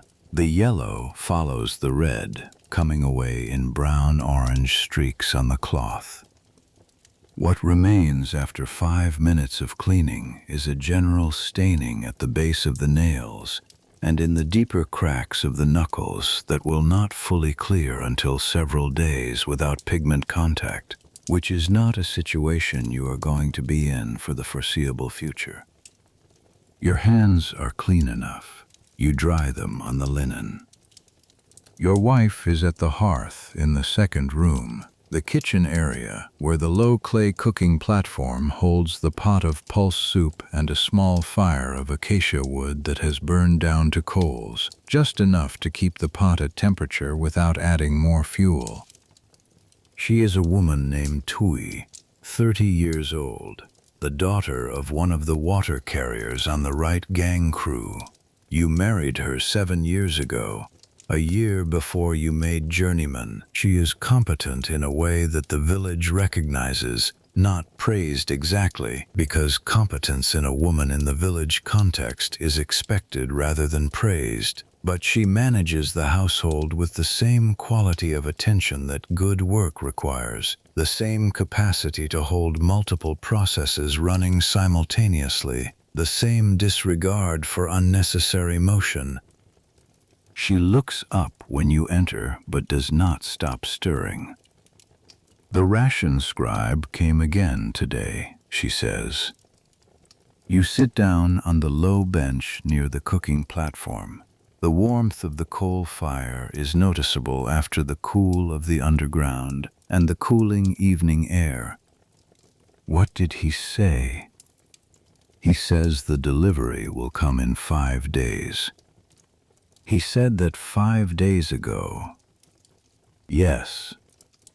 She ladles the soup into the bowl she has set on the floor beside the bench, a wide ceramic bowl, the same one that has served for this purpose for the entire time you have lived in this house. The soup is thick, lentils and some dried fish broken small and dissolved into the broth, seasoned with salt and a few dried herbs from the bundle that hangs near the roof beam where the air is driest. You eat. The soup is hot, and the flavor of the lentils is the particular earthiness of pulse that has been soaking since the previous evening and cooked slowly for most of the day. The fish adds the salt. The salt is the thing your body wants after a day of working in the dry underground air, and you are aware of this as a physical craving satisfied, the way a drink of water satisfies thirst. Ka spoke to me this evening, Tui says, not looking up from her own bowl. About the ration? About the meeting. There is to be a meeting of the crew in the evening, at the open area near the north end of the village where the storage buildings are. Both gangs. The foreman will speak. The scribe will speak. The men will decide together whether to send another message to the temple administration or whether to take the matter further. Taking it further means the valley. sitting down in the valley and not moving until the grain comes. You finish the soup and set the bowl down. Outside the house, through the open door, you can hear the evening sounds of the village assembling themselves into their familiar sequence. The children being called in, the fire sounds from multiple cooking hearths, the low voice of a neighbor on the other side of the shared wall. Somewhere further up the street, a dog. The sky above the doorway is the deep blue that comes just after the sun has gone below the western hills, not yet dark, a color with no name in your language that you have looked at every evening of your life. You think about the wall. Specifically, you think about the fourth figure, the offering bearer with the leaning stand, whose collar is now laid in base coats. Tomorrow morning you will do the detail work, the bead indications, the pendant shading, the fine edge work on both the third and fourth figures. By the day after tomorrow, if the air holds, both figures will be finished in every sense. You think about the Soker Osiris at the center of the fifth hour, the figure sitting in its mound of sand, the hidden aspect of the sun god at the deepest point of the night's journey. You have been looking at its outline for days, each morning when you pass the south wall to reach your section of the west wall, each afternoon when you stand and look at the chamber before you begin packing the tools. You have been thinking about its color. Osiris, in this aspect, is green. The green of malachite, the green of new growth, the green of the Nile flood receding and leaving behind the black fertile soil from which wheat and barley grow, the green of resurrection, specifically, the color that painters in this valley have used for the god of the dead and the god of renewed life for as long as anyone can remember.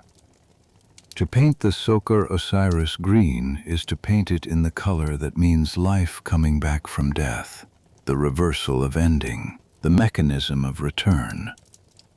You will need more malachite for that figure than you currently have. You will speak to the foreman about this tomorrow. Outside, the voices of the men gathering at the north end of the village have begun to be audible. The low collective murmur of a group assembling, not yet speaking in the formal way that meetings eventually take, just arriving, standing together, the sounds of many people in a small space at the end of a shared day. You stand. Twy is stacking the bowls near the washing basin without looking at you, but you know from the angle of her attention, the slight incline of her head toward the street, the small stillness in her hands between each movement, that she is listening to the sounds from the north end of the village as carefully as you are. Go, she says. Not instruction, just acknowledgement. You go out. The evening air is cool enough now that the warmth of the cooking fire is missed immediately. The street in the dimming light is quieter than it was an hour ago. The children indoors, the doors of the houses mostly closed, the oil lamps inside making small rectangles of yellow at the window openings. You walk north along the main street, your sandals on the packed earth of the street surface, the village wall on your left where the street narrows before the storage buildings. The meeting is already in progress when you arrive. Perhaps 30 men are gathered in the open area. Not all the left gang. Some are absent, older workers who have made their position known earlier and do not need to stand in the evening to confirm it. The foreman Hay is at the center, standing without particular authority in his posture, just present and waiting for the assembly to settle. Ka is to your left. You stand beside him. Hay speaks without preamble. The shortfall is confirmed. The response from the temple administration has been received and is insufficient. He has composed a second message, stronger in its language, which Ramos has written and which will be carried to the Ramessium tomorrow morning. If a satisfactory response does not come within 3 days, the left gang and the right gang will present themselves at the granary of the royal storehouse and wait. He says this in the same tone he uses to describe a wall section's completion status, factual, without drama. The men around you are quiet for a moment. Then one of the senior painters from the right gang, a man named Neferhotep, perhaps 60, who has been on this crew longer than almost anyone, says simply, 3 days. Hay nods. The meeting disperses in the way village meetings disperse, not all at once, but gradually, the men peeling away in ones and twos, the conversations continuing quietly as they walk back along the street to their houses. You walk back with Ka. Neither of you speaks about the meeting. There is nothing to add to what was said. The situation is what it is. The mechanism is in place. In 3 days you will know whether the mechanism is sufficient. At his door, Ka nods once and goes inside. You continue to your house. Chui is sitting on the bench near the hearth, with the oil lamp burning small beside her, working the drop spindle that she keeps in motion during the evening hours, the wool thread growing slowly on the spindle as her fingers feed the fiber from the loose fleece in her lap. The sound of the spindle is a low hum, felt as much as heard, the weight of the ceramic whorl pulling the new thread taut. You sit down beside her. You do not tell her about the meeting. She knows about the meeting. She knows the outcome of the meeting, because she has lived in this village her entire life, and she knows how these things proceed. She keeps spinning. You watch the lamp flame. It is a smaller lamp than the one you use underground, a household lamp, burning the household's oil supply at the measured rate of a family that knows exactly how much oil it has and how many evenings it needs to cover. The flame is steady in the still air of the room, the same soft light that makes the mud brick walls of the room glow warm and orange. The sound of the spindle. The sound of the street outside, fully quiet now. The children long since asleep, the last conversations between neighbors finished. Your hands in your lap, stained at the nails, cracked at the knuckles, the gypsum still pale in the deepest lines of your palm. Tomorrow you will do the detail work on both figures, the bead indications, the pendant shading, the fine line work inside the wigs, each element requiring its own brush, its own pigment consistency, its own quality of attention. The flame does not waver. The spindle hums. The lamp holds its light in the quiet room.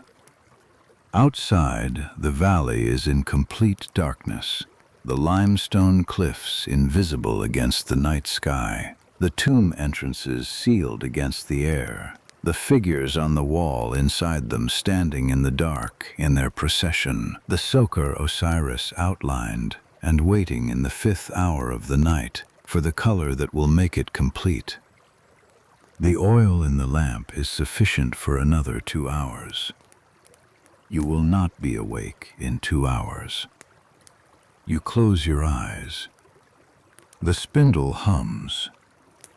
The village breathes around you, the whole settlement settling into the particular quiet of a working community at the end of a working day, the quiet that belongs to people who are tired in the right way, the tiredness that is not distress but completion, the body releasing what it carried through the long hours underground into the evening and the night.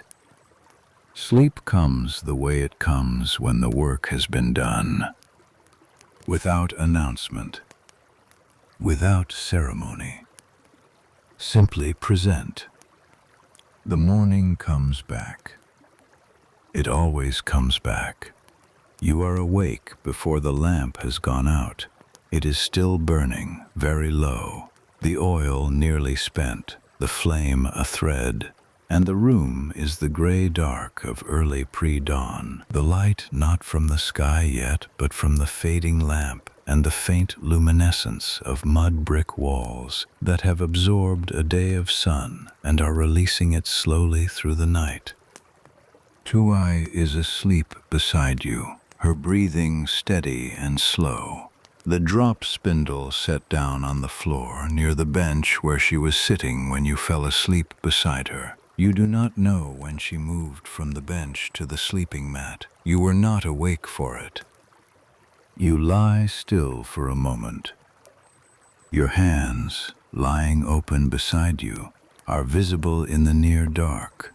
The pigment staining from yesterday is still there. The blue at the index finger, the red at the thumb, the pale gypsum in the knuckle cracks. In the dim light, they look like a record, a map of where the day went, carried in the skin.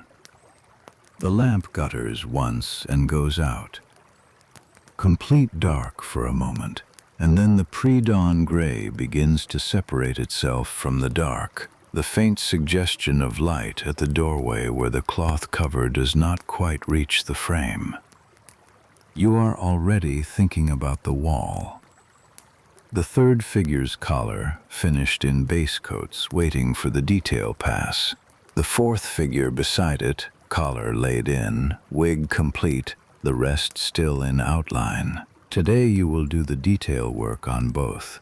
The bead indications within each collar band, the pendant shading, the fine line work inside the wigs that makes a filled shape into a surface. By the end of today, if the air holds and the pigment behaves, both figures will be finished in every sense. And you will speak to Hay about the malachite today. That is the first thing, before any brush touches any wall.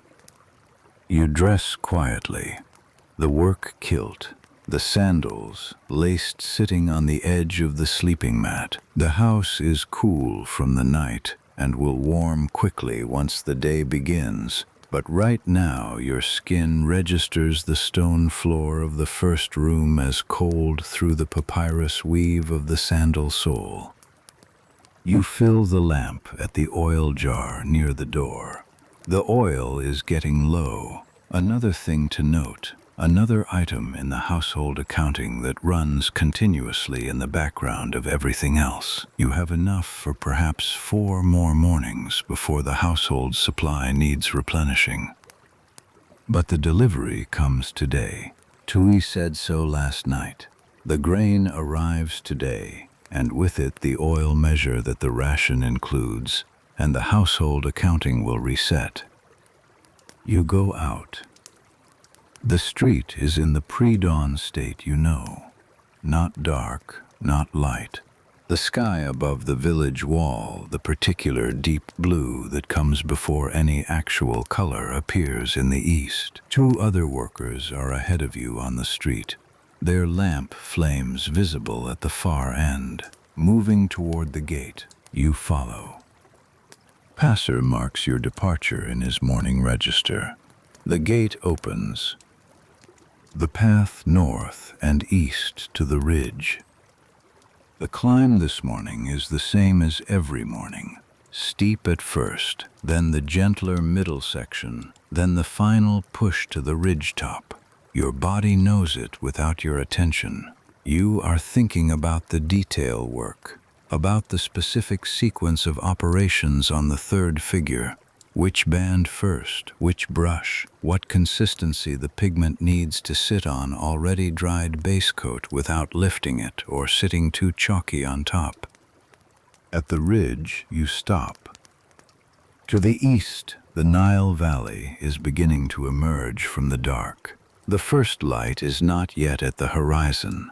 There is a brightness there, a paleness, but the sun itself is still below the edge of the earth. The river is a dark line.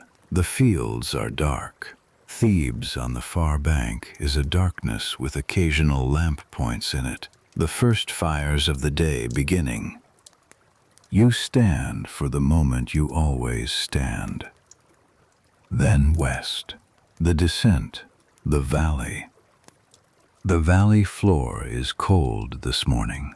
The stone chips underfoot have shed the previous day's heat entirely through the night, and they are cool under the sandals, the limestone having completed its nightly release of warmth into the sky.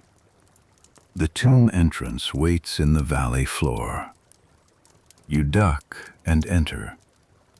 The temperature drops. The sound stops.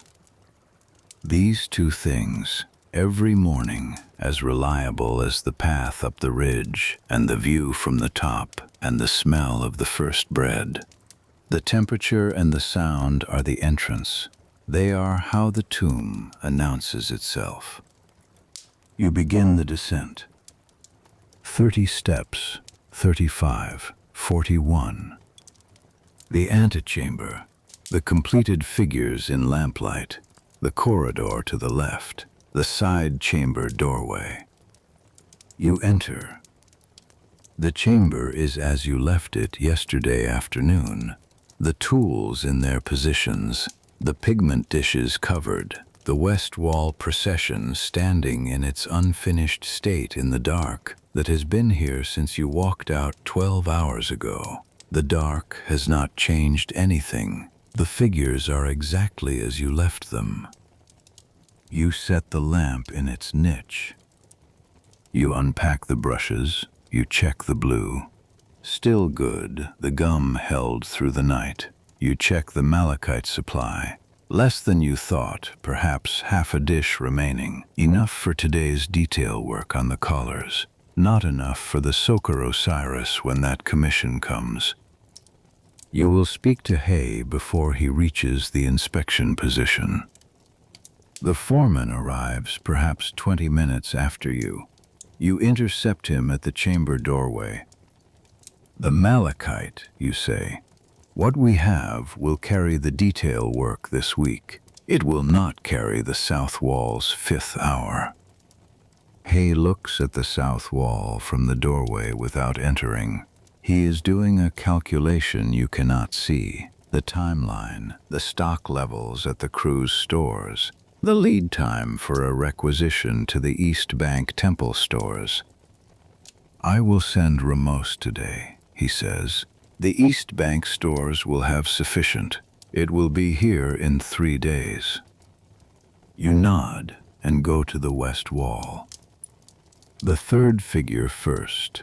You take the fine brush and load it with a slightly lighter value of the blue. Just a touch of white mixed in, a few grains of gypsum added to the pigment to raise the tone without washing it out.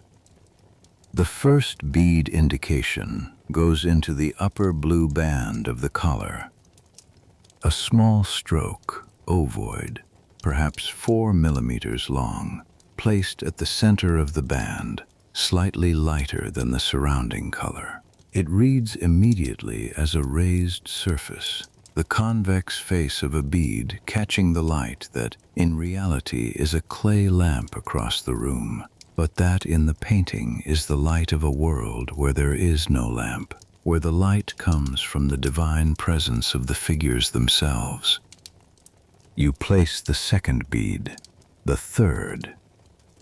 The rhythm of small, precise marks, evenly spaced, moving left to right across the collar band. This is the work that most people who have never painted would not notice when they look at a finished collar. The bead indications are subtle. They do not dramatically change the color. They do not announce themselves. They simply make the collar read as three-dimensional in a way that the flat base coat does not.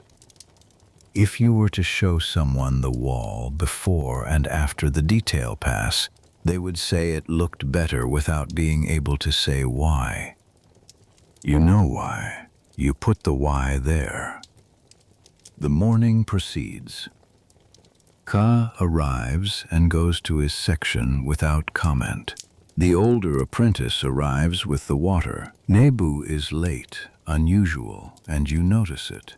And when he arrives 15 minutes after the others, his face shows something, not illness, worry. You ask him with your eyes. My father, Nebu says, he did not eat this morning. His father is one of the water carriers, an older man, perhaps 55, who has been with the crew for 30 years and whose body is beginning to show what 30 years of carrying heavy water jars up and down the valley path does to a man's joints and back and lungs. Tell the physician when we come up, you say. Nebu nods and goes to his grinding stone.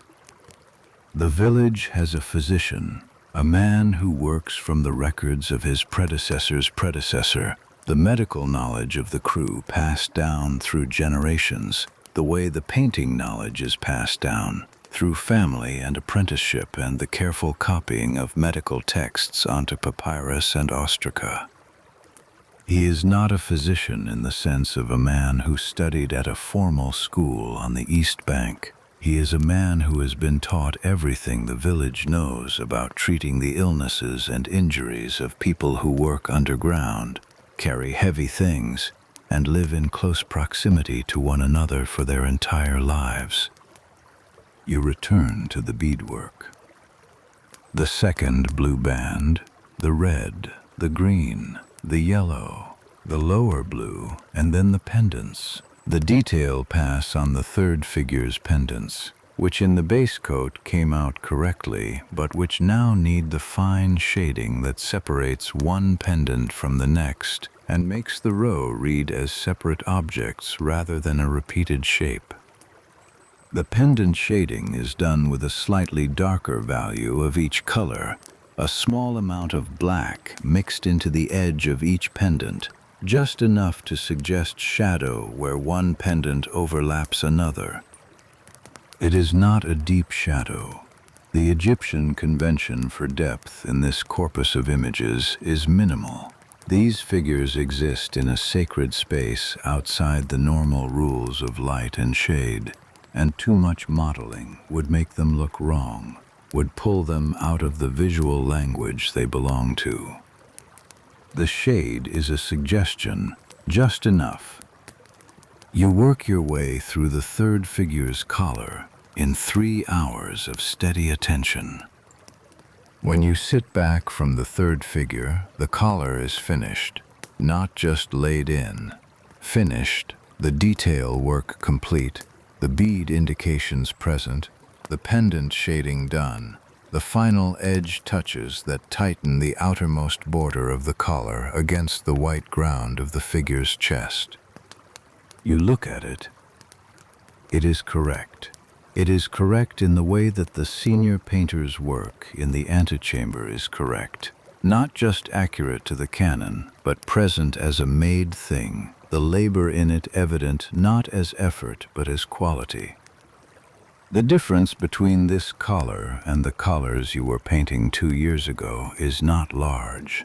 The proportions were always correct. The colors were always in the right relationships. The pendants were always the right size. The difference is smaller than that. It is in the quality of the edge, in the way the blue band meets the white ground at its border, a line that is not mechanically sharp but alive, the result of a hand that has done this long enough to know how much pressure to release and when, and at what angle.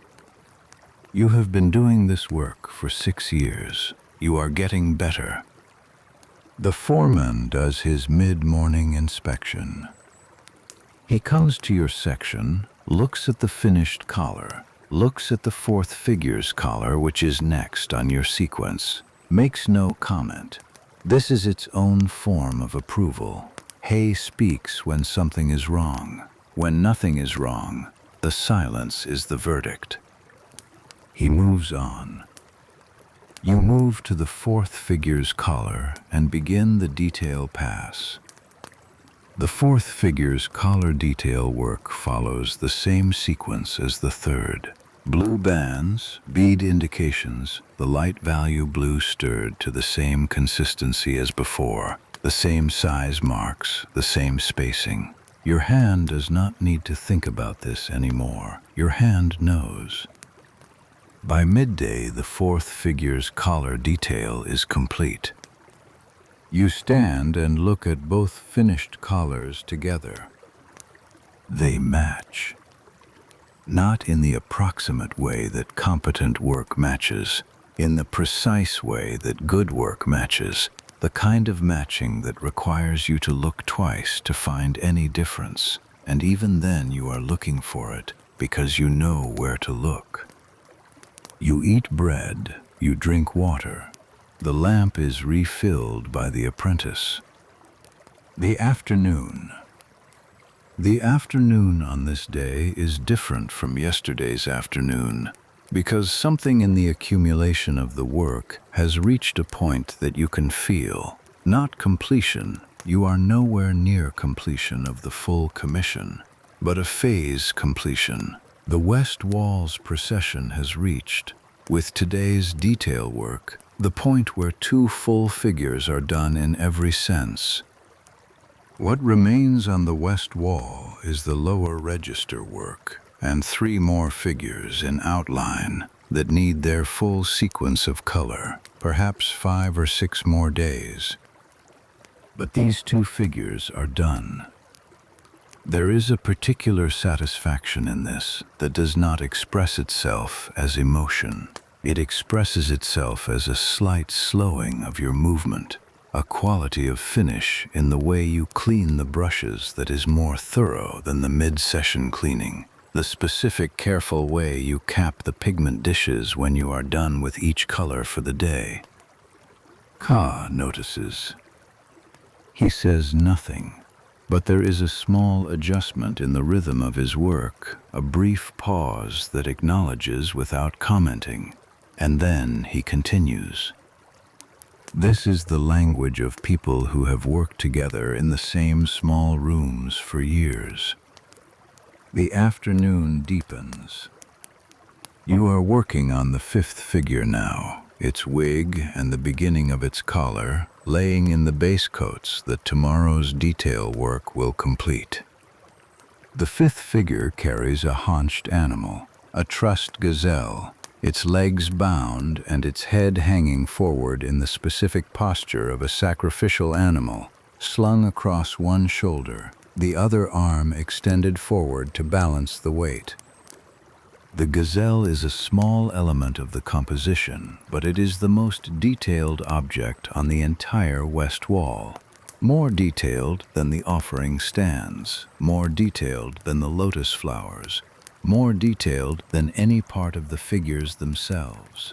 Its hindquarters are visible above the offering bearer's shoulder, and the draftsman has rendered the hair of the gazelle's coat with individual fine strokes, a texture unlike anything else in this chamber, the only naturalistic texture on a wall otherwise composed entirely of flat geometric forms and smooth-colored surfaces.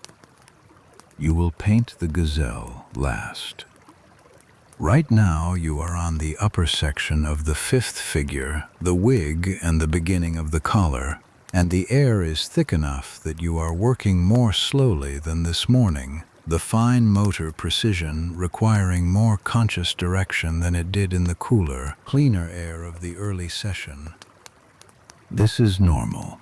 This is every afternoon. You lay in the wig base coat and set the brush down and look at the lamp. The flame is compact, not guttering, not in danger, but compact and still, the flame of a room where the air has been used significantly. In perhaps 40 minutes, if no fresh oil improves it, the lamp will begin to show the next stage of degradation, the irregular pulse that means the combustion is less complete, that more of the oil is going to smoke than to light. You have perhaps 40 minutes of good working light. You pick up the blue and begin the collar of the fifth figure. The top band, a confident load on the medium brush, the stroke left to right, even pressure, the edge clean against the wig's black border above. The blue takes the surface well here. The plaster in this section of the west wall is slightly moister than the sections you worked in earlier in the week, a gradient of humidity that runs from the driest section nearest the door to the most moisture-retaining section at the far corner, and the fifth figure is in the good zone. The stroke is easy. The color sits well.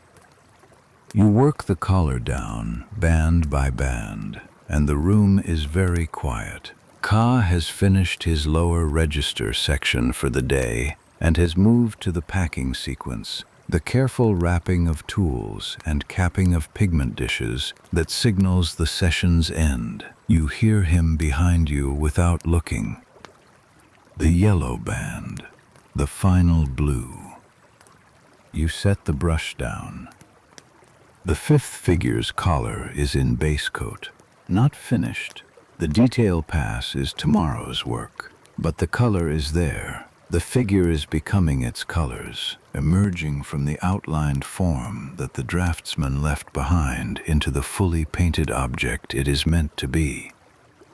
You cap the blue dish, you cap the red, you wrap the fine brush in its damp linen. The wrap of the medium brush, the wrap of the base coat brush, the cord around the bundle, the lamp lifted from its niche held at your side. You look at the west wall one final time. The procession of offering bearers extends across the wall from the completed figures on the left to the partly done and outlined figures on the right. A sequence of men in their blue and red and green and yellow and white, carrying their vessels and their stands and their flowers and their bound gazelle toward the ritual scene on the adjacent wall. They have been standing here in this sequence, in this order, in these colors, for the weeks that you have been working on this commission, and they will stand here after the door is sealed for as long as the plaster holds, which may be a very long time. The lamplight catches them at an angle as you turn to leave, and for a moment the shadows inside the collar bands deepen. The bead indications you spent this morning placing become briefly three-dimensional in the raking light, the figures seeming to step forward from the wall by a fraction of a centimeter. Then you move, and the angle changes, and they are flat again. You follow Ka out of the chamber. The corridor, the antechamber, the stairs. You count the steps going up. 38, 39, 40, 41. The rectangle of light. You duck through. The air. Every evening, the air. Every evening, the same first breath of surface air after the hours underground. The same specific easing of something that had been slightly tight throughout the whole long working day. You breathe. One full breath. 2. Ka is already walking. You follow. The path up from the valley, the familiar footholds, the midpoint flat section. You do not stop there tonight. You are tired in a way that wants to keep moving rather than rest. The kind of tired that accumulates over a full working week. The sediment of hours underground settling into the body's deeper layers. The ridge. To the east, the Nile Valley is beginning to lose its color. The floodplains have gone from the green they hold in the growing season to the dusty pale of late afternoon, the sun having swung too far west to light them at full intensity. The river is still bright at its center where the current catches whatever light remains above the horizon. On the far bank, Thebes is visible as a mass of pale walls and pylons, and the distant thin lines of flagpoles above the great temples, the ceremonial banners long since taken in for the night. You stand for your moment. The valley behind you, the river ahead of you, the village below and to the west, its mud brick walls catching the last warmth of the day. You descend. The path down to the village is easier than it was this morning, or feels easier, the familiarity of return making the distance shorter in the body's accounting. The gate, passer's evening mark, the main street. The street smells of cooking again. A different smell tonight, something with onion and the faint sweetness of date that means someone on this street has been given or traded for dates, a less common food than the daily staples, something that appears occasionally when the harvest tallies on the East Bank produce a surplus that filters through the complex network of exchange that connects the village to the rest of the agricultural economy of the Nile Valley. Your house. The door open. Inside, the lamp burning, Tuai at the cooking platform, the evening meal in its pot, the sounds of the household closing around the day. You set down the tools outside the door. You go to the washing basin, the hands, the same staining at the nails, the same cracks, the same pale marks at the base of the fingers. You wash them as clean as they will go. You dry them on the linen. You go and sit beside your wife. She ladles a thin broth tonight, the soup with less body than yesterday, the rations still short, the onion and date making up in flavor what is missing in bulk. You eat slowly. The food is warm. The lamp is steady. She says, "The delivery came today." You look at her. She says, "The grain is in the storehouse. Pacer counted it in this afternoon. The full amount, a correction delivery on top of the regular measure." You set the bowl down. The thing that has been tightening slowly for 10 days releases in the space of a moment. The particular lightness of an anxiety that has been so present it became invisible, and is now simply gone. The storehouse has grain. The household accounting resets. Tomorrow there will be proper bread, a full loaf, the weight of it right in the hand. For tonight, the thin broth is enough. You finish the bowl. Outside, the village is quieting. The children going in, the doors closing, the street settling into its night voice, which is almost no voice at all. The lamp burns in its niche above the door. Your wife puts down her bowl and takes up the drop spindle, and the thread begins its slow accumulation again, the ceramic whorl turning, the fleece feeding into the forming thread between her fingers. The low hum of the spindle, a sound so familiar it lives below hearing. You look at your hands. Tomorrow. The south wall, the Sokar Osiris, the green color of malachite, arriving in 3 days from the East Bank stores, the same green that painters in this valley have been mixing for 100 years before you were born.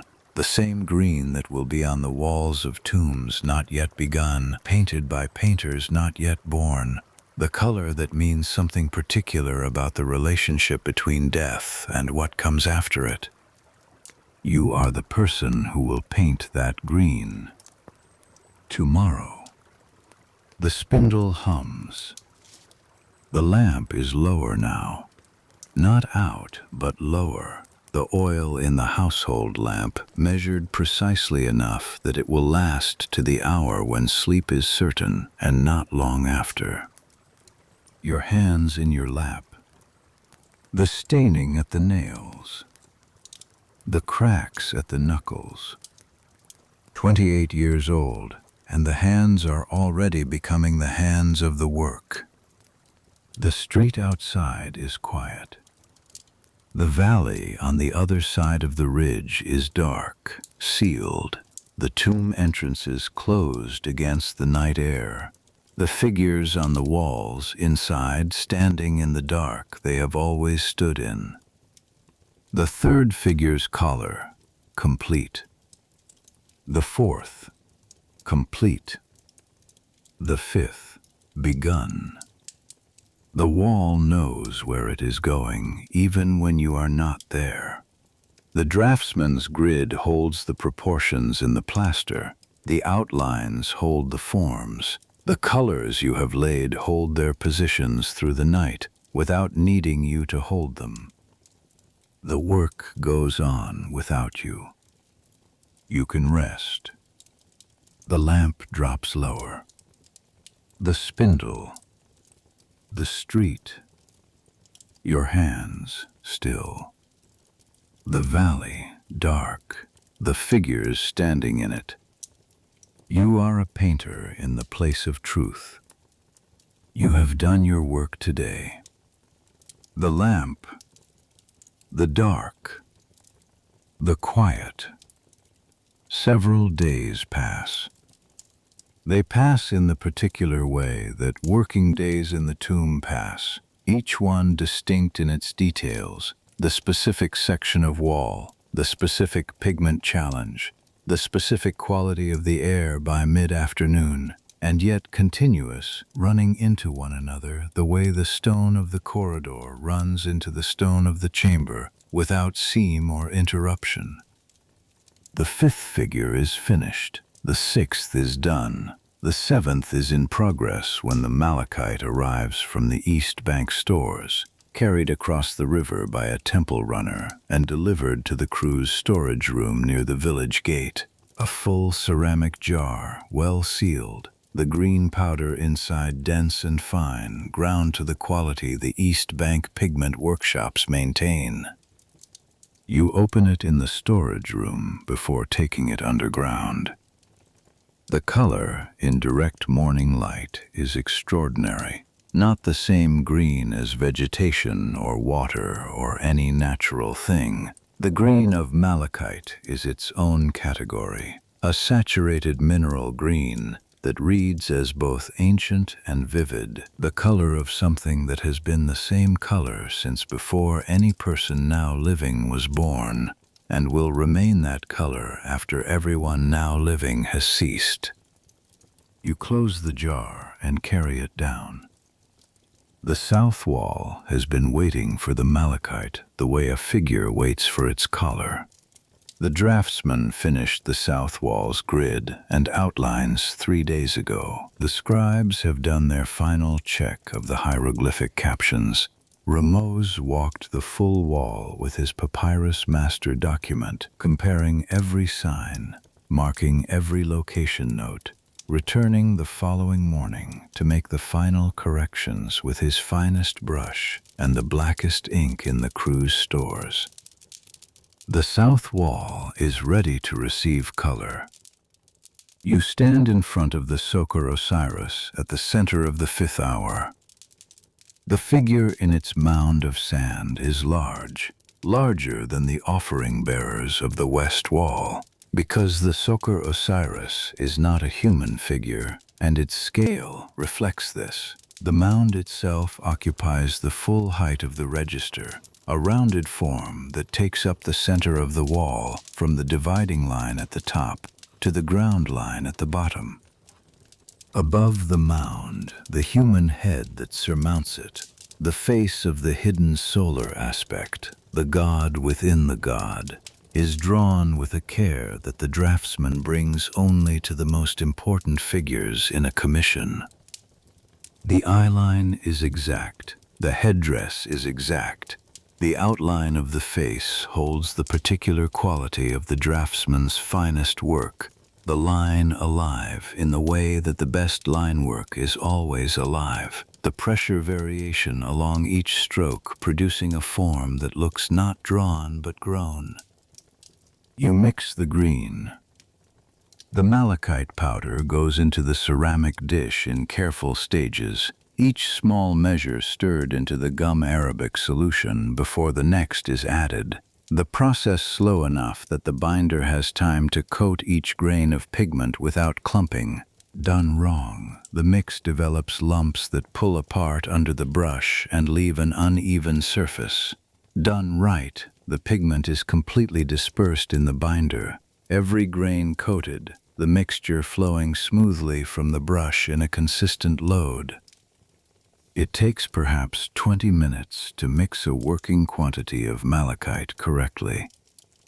You have done this many times. You know when it is right by the way the stirring reed moves through it, not dragging, not too free, a specific resistance that means the suspension is correct.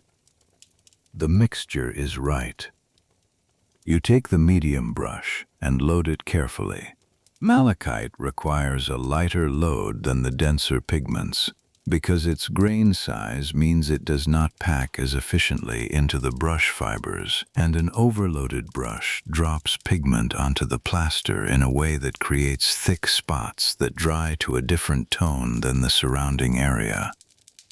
The first stroke goes onto the lower section of the mound, at the base of the form where the color will be darkest, the area furthest from the imaginary light source that the painting assumes. The green takes the plaster in the way you expected, the fresher surface absorbing the pigment at exactly the right depth, not too dry, not too wet. The color comes out even and saturated, the green of malachite against white gypsum, producing a combination that seems to vibrate slightly in the lamplight. The complementary contrast of the green against the warm stone setting each color off against the other. You work from the base of the mound upward. Nebu is grinding more green in the corner. You will need 3 or 4 grinding sessions to complete the mound alone, and the figures within it will require more beyond that. The sound of the grinding stone is the background sound of the morning, steady and low, the way the sound of the river is a background sound when you are near the bank. Kaha is on the second hour of the Amduat at the left end of the south wall, the Hall of Osiris, the row of blessed dead standing in their identical postures with their small distinguishing details. His work sounds different from yours today, the consistent pace of someone doing repetitive figure work, the same stroke sequence repeated across a procession of similar figures. You can hear the rhythm of it from where you sit. It is a good rhythm. It is the rhythm of a crew working well. The mound takes the full morning. By midday, the lower 2/3 of the Sokar Osiris mound are in first coat, the green covering the plaster in an even wash that will dry overnight to the foundation the detail work requires. The upper third of the mound, the section closest to the human head above it, remains unpainted today. This is deliberate.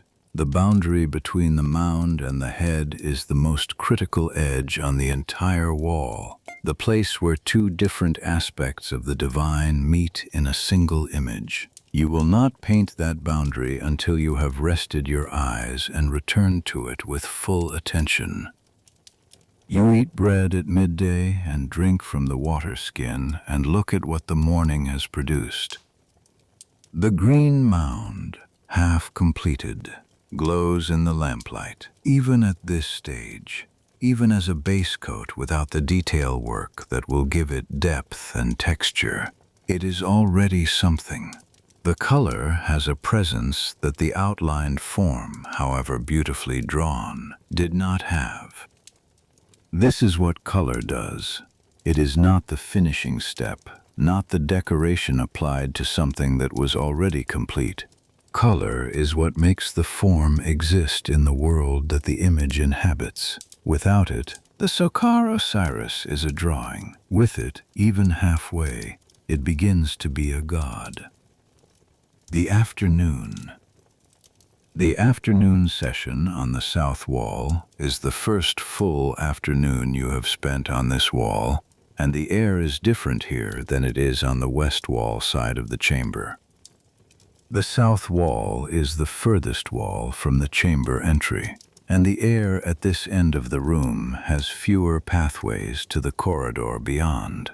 The distance means the oxygen exchange that happens when you and Ka move between the chamber and the rest of the tomb is slower to reach here. By early afternoon, the air near the south wall is noticeably thicker than the air near the doorway. You are aware of this, and you manage your position accordingly, moving back toward the center of the chamber every 15 minutes or so to breathe cleaner air before returning to the wall. It is a small adjustment. It costs perhaps 5 minutes per hour of work, but it is the difference between maintaining the quality of attention the detail work requires and losing it to the slow fatigue of thinning oxygen. The upper third of the mound. You begin here after the midday rest, when your eyes are fresh and the lamp has been refilled and the air is at its best quality of the afternoon. The boundary between the mound and the head above it requires the fine brush, loaded with a precise amount of green, working very slowly along the edge of the draftsman's outline. The draftsman's line is your guide. You do not cross it. You approach it to within perhaps a millimeter, and then hold that margin along the full length of the curve, the brush moving at a pace that is almost below the threshold of visible movement. This is concentration of a different order than base coat work. Nebu, behind you, has stopped grinding.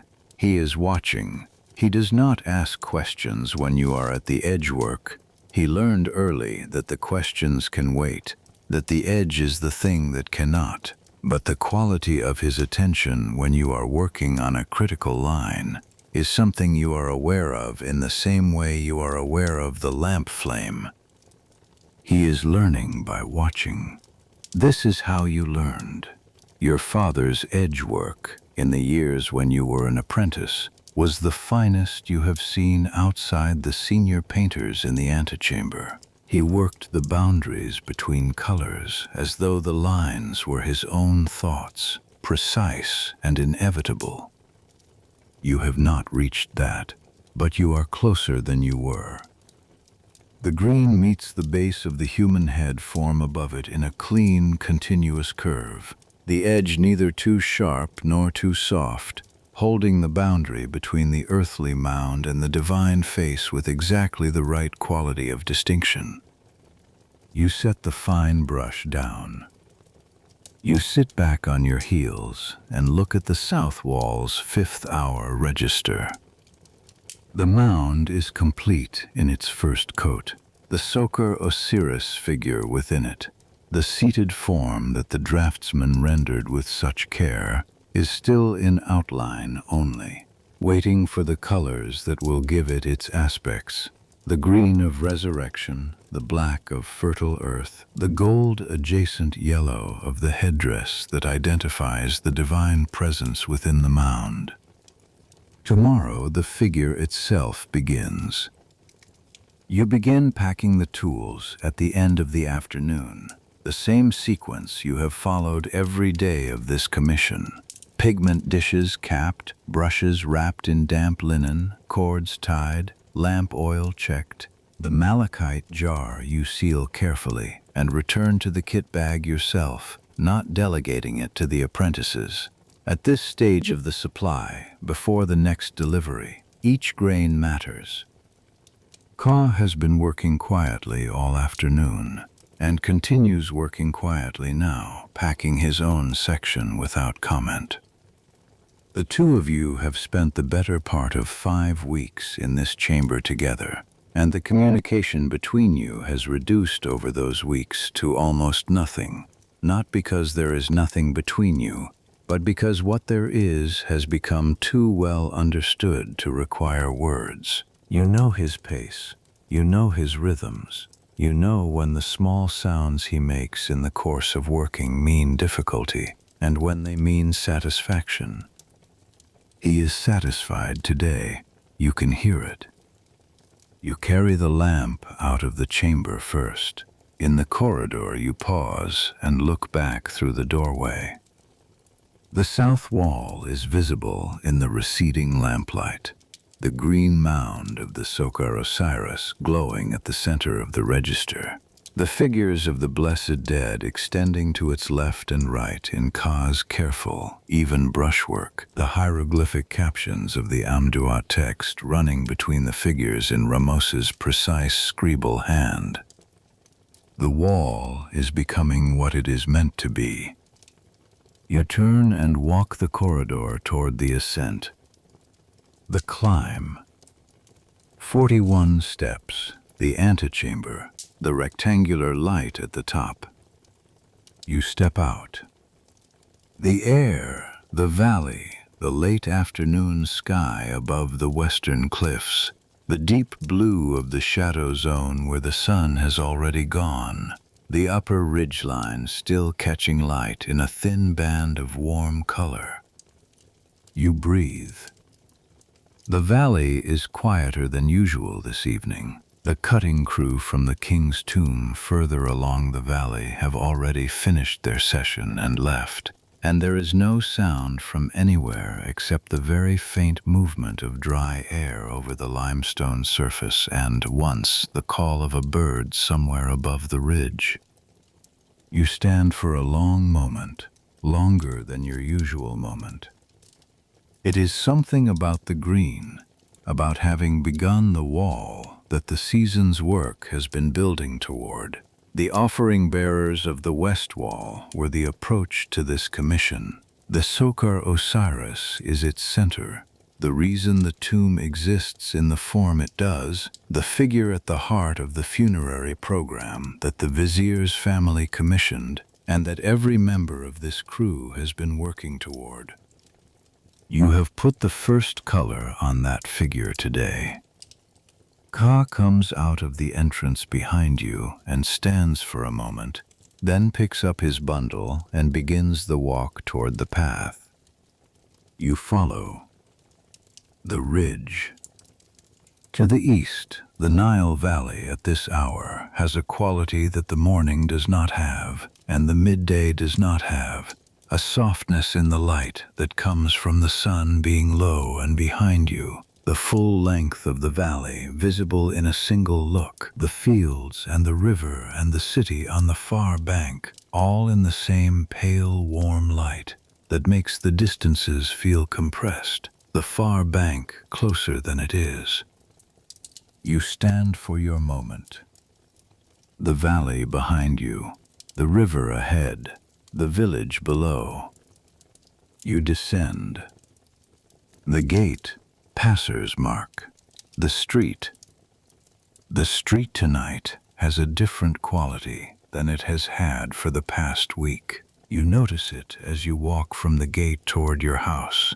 Something in the quality of the sounds from the open doorways. Something in the posture of the few people still visible on the street before they go in for the evening. The grain arrived yesterday. You can feel it in the village the way you can feel the change in air quality in the tomb, not seeing it, just knowing from the accumulated information of the body and the years that something that was constrained has released. Your house. Tui has made bread today, a proper loaf, the full weight of it, and the smell of it comes through the open doorway with the smell of a lentil preparation that has been cooking since morning with enough grain to give it body, enough dried fish to give it depth, enough salt to make it the meal rather than merely the supplement. You set down the tools. You wash your hands. The green is persistent tonight. Malachite has a way of working into the skin that the other pigments do not. The grain size, the mineral structure, the specific chemistry of copper carbonate, and even after 5 minutes of cleaning there is a faint greenish cast at the base of your fingernails, and in the fine lines of your knuckles. You look at your hands. Green hands. The hands of someone who has spent the day painting a god. You go and sit beside your wife. She hands you the bread first, a full piece, the weight of it right, the crust holding its shape in your hand. You eat it before the soup. The bread is good. The grit is there, as it always is, but under the good, dense flavor of the emmer wheat and the slight sour of the fermentation and the char of the baked crust. The grit is simply part of what bread is, not a problem, just a texture. Tui tells you that Nibu's father is better. He ate this evening. The physician gave him a preparation from the stores, something with honey and a specific plant from the riverside. And the older man is resting and the color has come back to his face. This is good news. The water carriers are not replaceable on short notice, and the crew cannot afford to lose one in the middle of a commission. You finish the bread and take the bowl of soup from Tui's hands and eat it slowly. The evening is quiet. The lamp burns at its household pace, steady and economical. The oil in the reservoir enough for the hours remaining before sleep. Outside, the street has gone fully quiet. The children long since called in. The last conversations between neighbors concluded. The village settling into the sound it makes when the working day is fully done. You think about the Sukkar Osiris, specifically about the figure within the mound, the seated form that waits for color. Tomorrow you will begin with the green of the lower body, the Osirian green of resurrection, the color you are now carrying on your hands. Then the black of the upper register, the earth black of the fertile soil that the Nile deposits every year when the flood recedes. Then the headdress.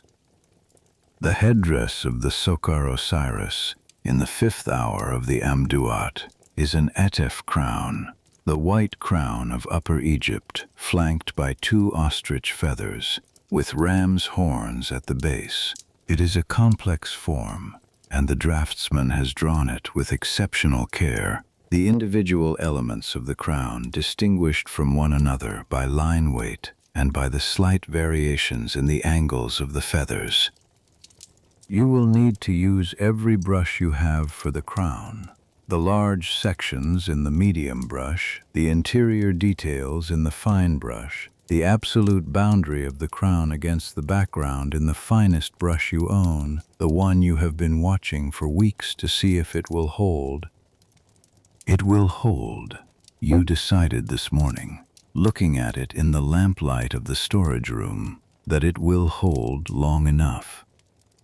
The lamp drops lower. Tui is beside you, not spinning tonight, sitting in the stillness that comes at the end of a day that asked more than the usual amount.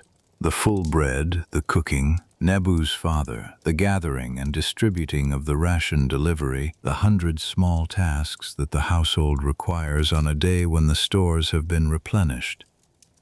She is tired. Her breathing, in the stillness of the room, has the quality of someone who is very close to sleep. You sit in the quiet beside her, the green on your hands. The wall inside the mountain, the mound half-painted, the seated god waiting in its outline for the color that will make it live. Outside, the limestone cliffs are in full dark, the valley sealed against the night, the tomb entrances invisible in the rock face. The figures on the south wall stand in their registers in the absolute dark that the sealed chamber holds when no lamp is present, the Amduat sequence running from left to right across the plaster, the hours of the night laid out in their proper order, the route from death to dawn mapped in paint and hieroglyph on gypsum over mud and straw over bedrock. It is there whether anyone is looking at it or not. It will be there tomorrow. It will be there when the door is sealed. It will be there long after you. You close your eyes. The lamp, the room, the sound of Tui's breathing, slow and even, already asleep. Your hands in your lap, green at the nails. Tomorrow the figure begins. The color is ready. You are ready. The lamp, the dark. If you have been listening to this story tonight and it found you in the right place, a subscribe to Quiet History at Bedtime means more than you might think. It is how this work continues, how the next story gets made, how the channel keeps going. A like, a comment, a notification bell, any of these things helps. Thank you for being here. Sleep well. But the quiet is not yet complete.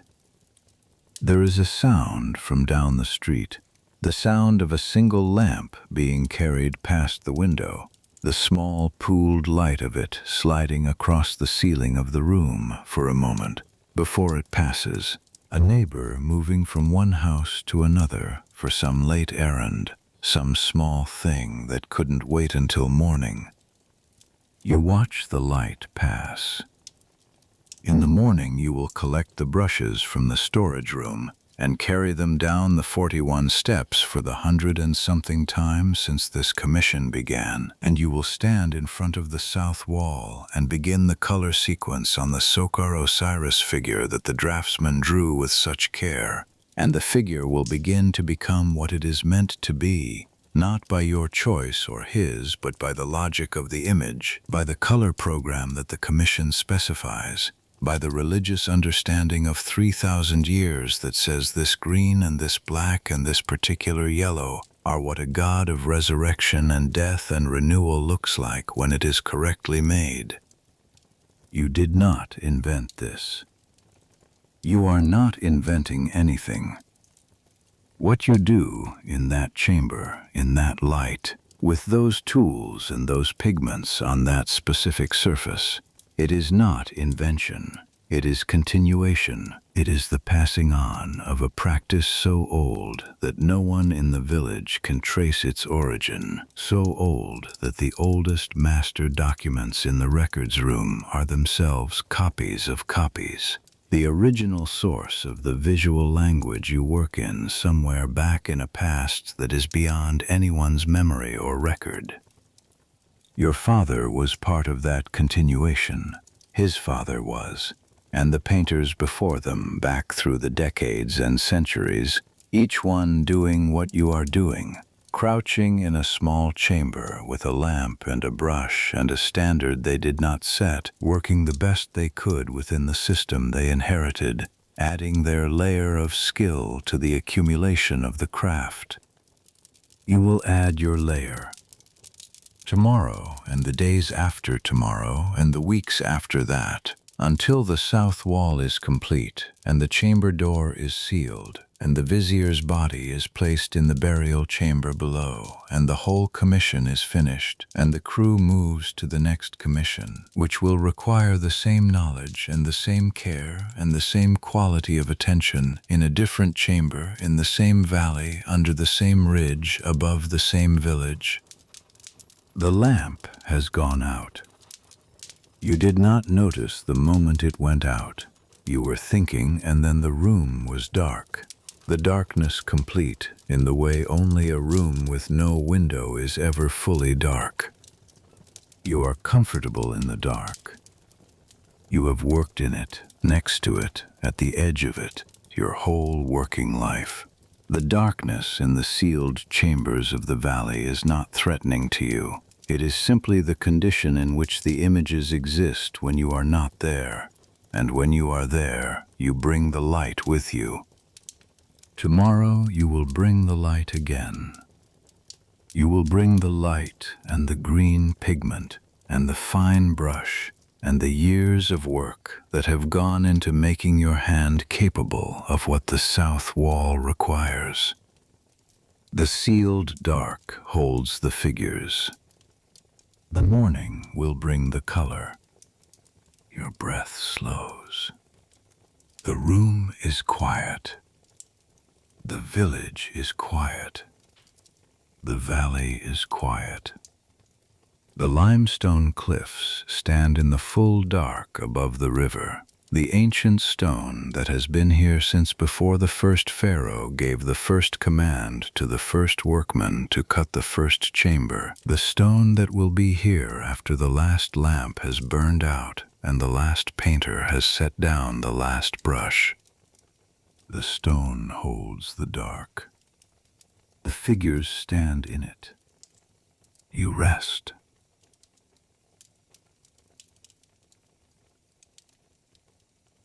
If you like this kind of past stories, please subscribe this channel. You will receive every new story every single day. Thank you so much. Sleep well.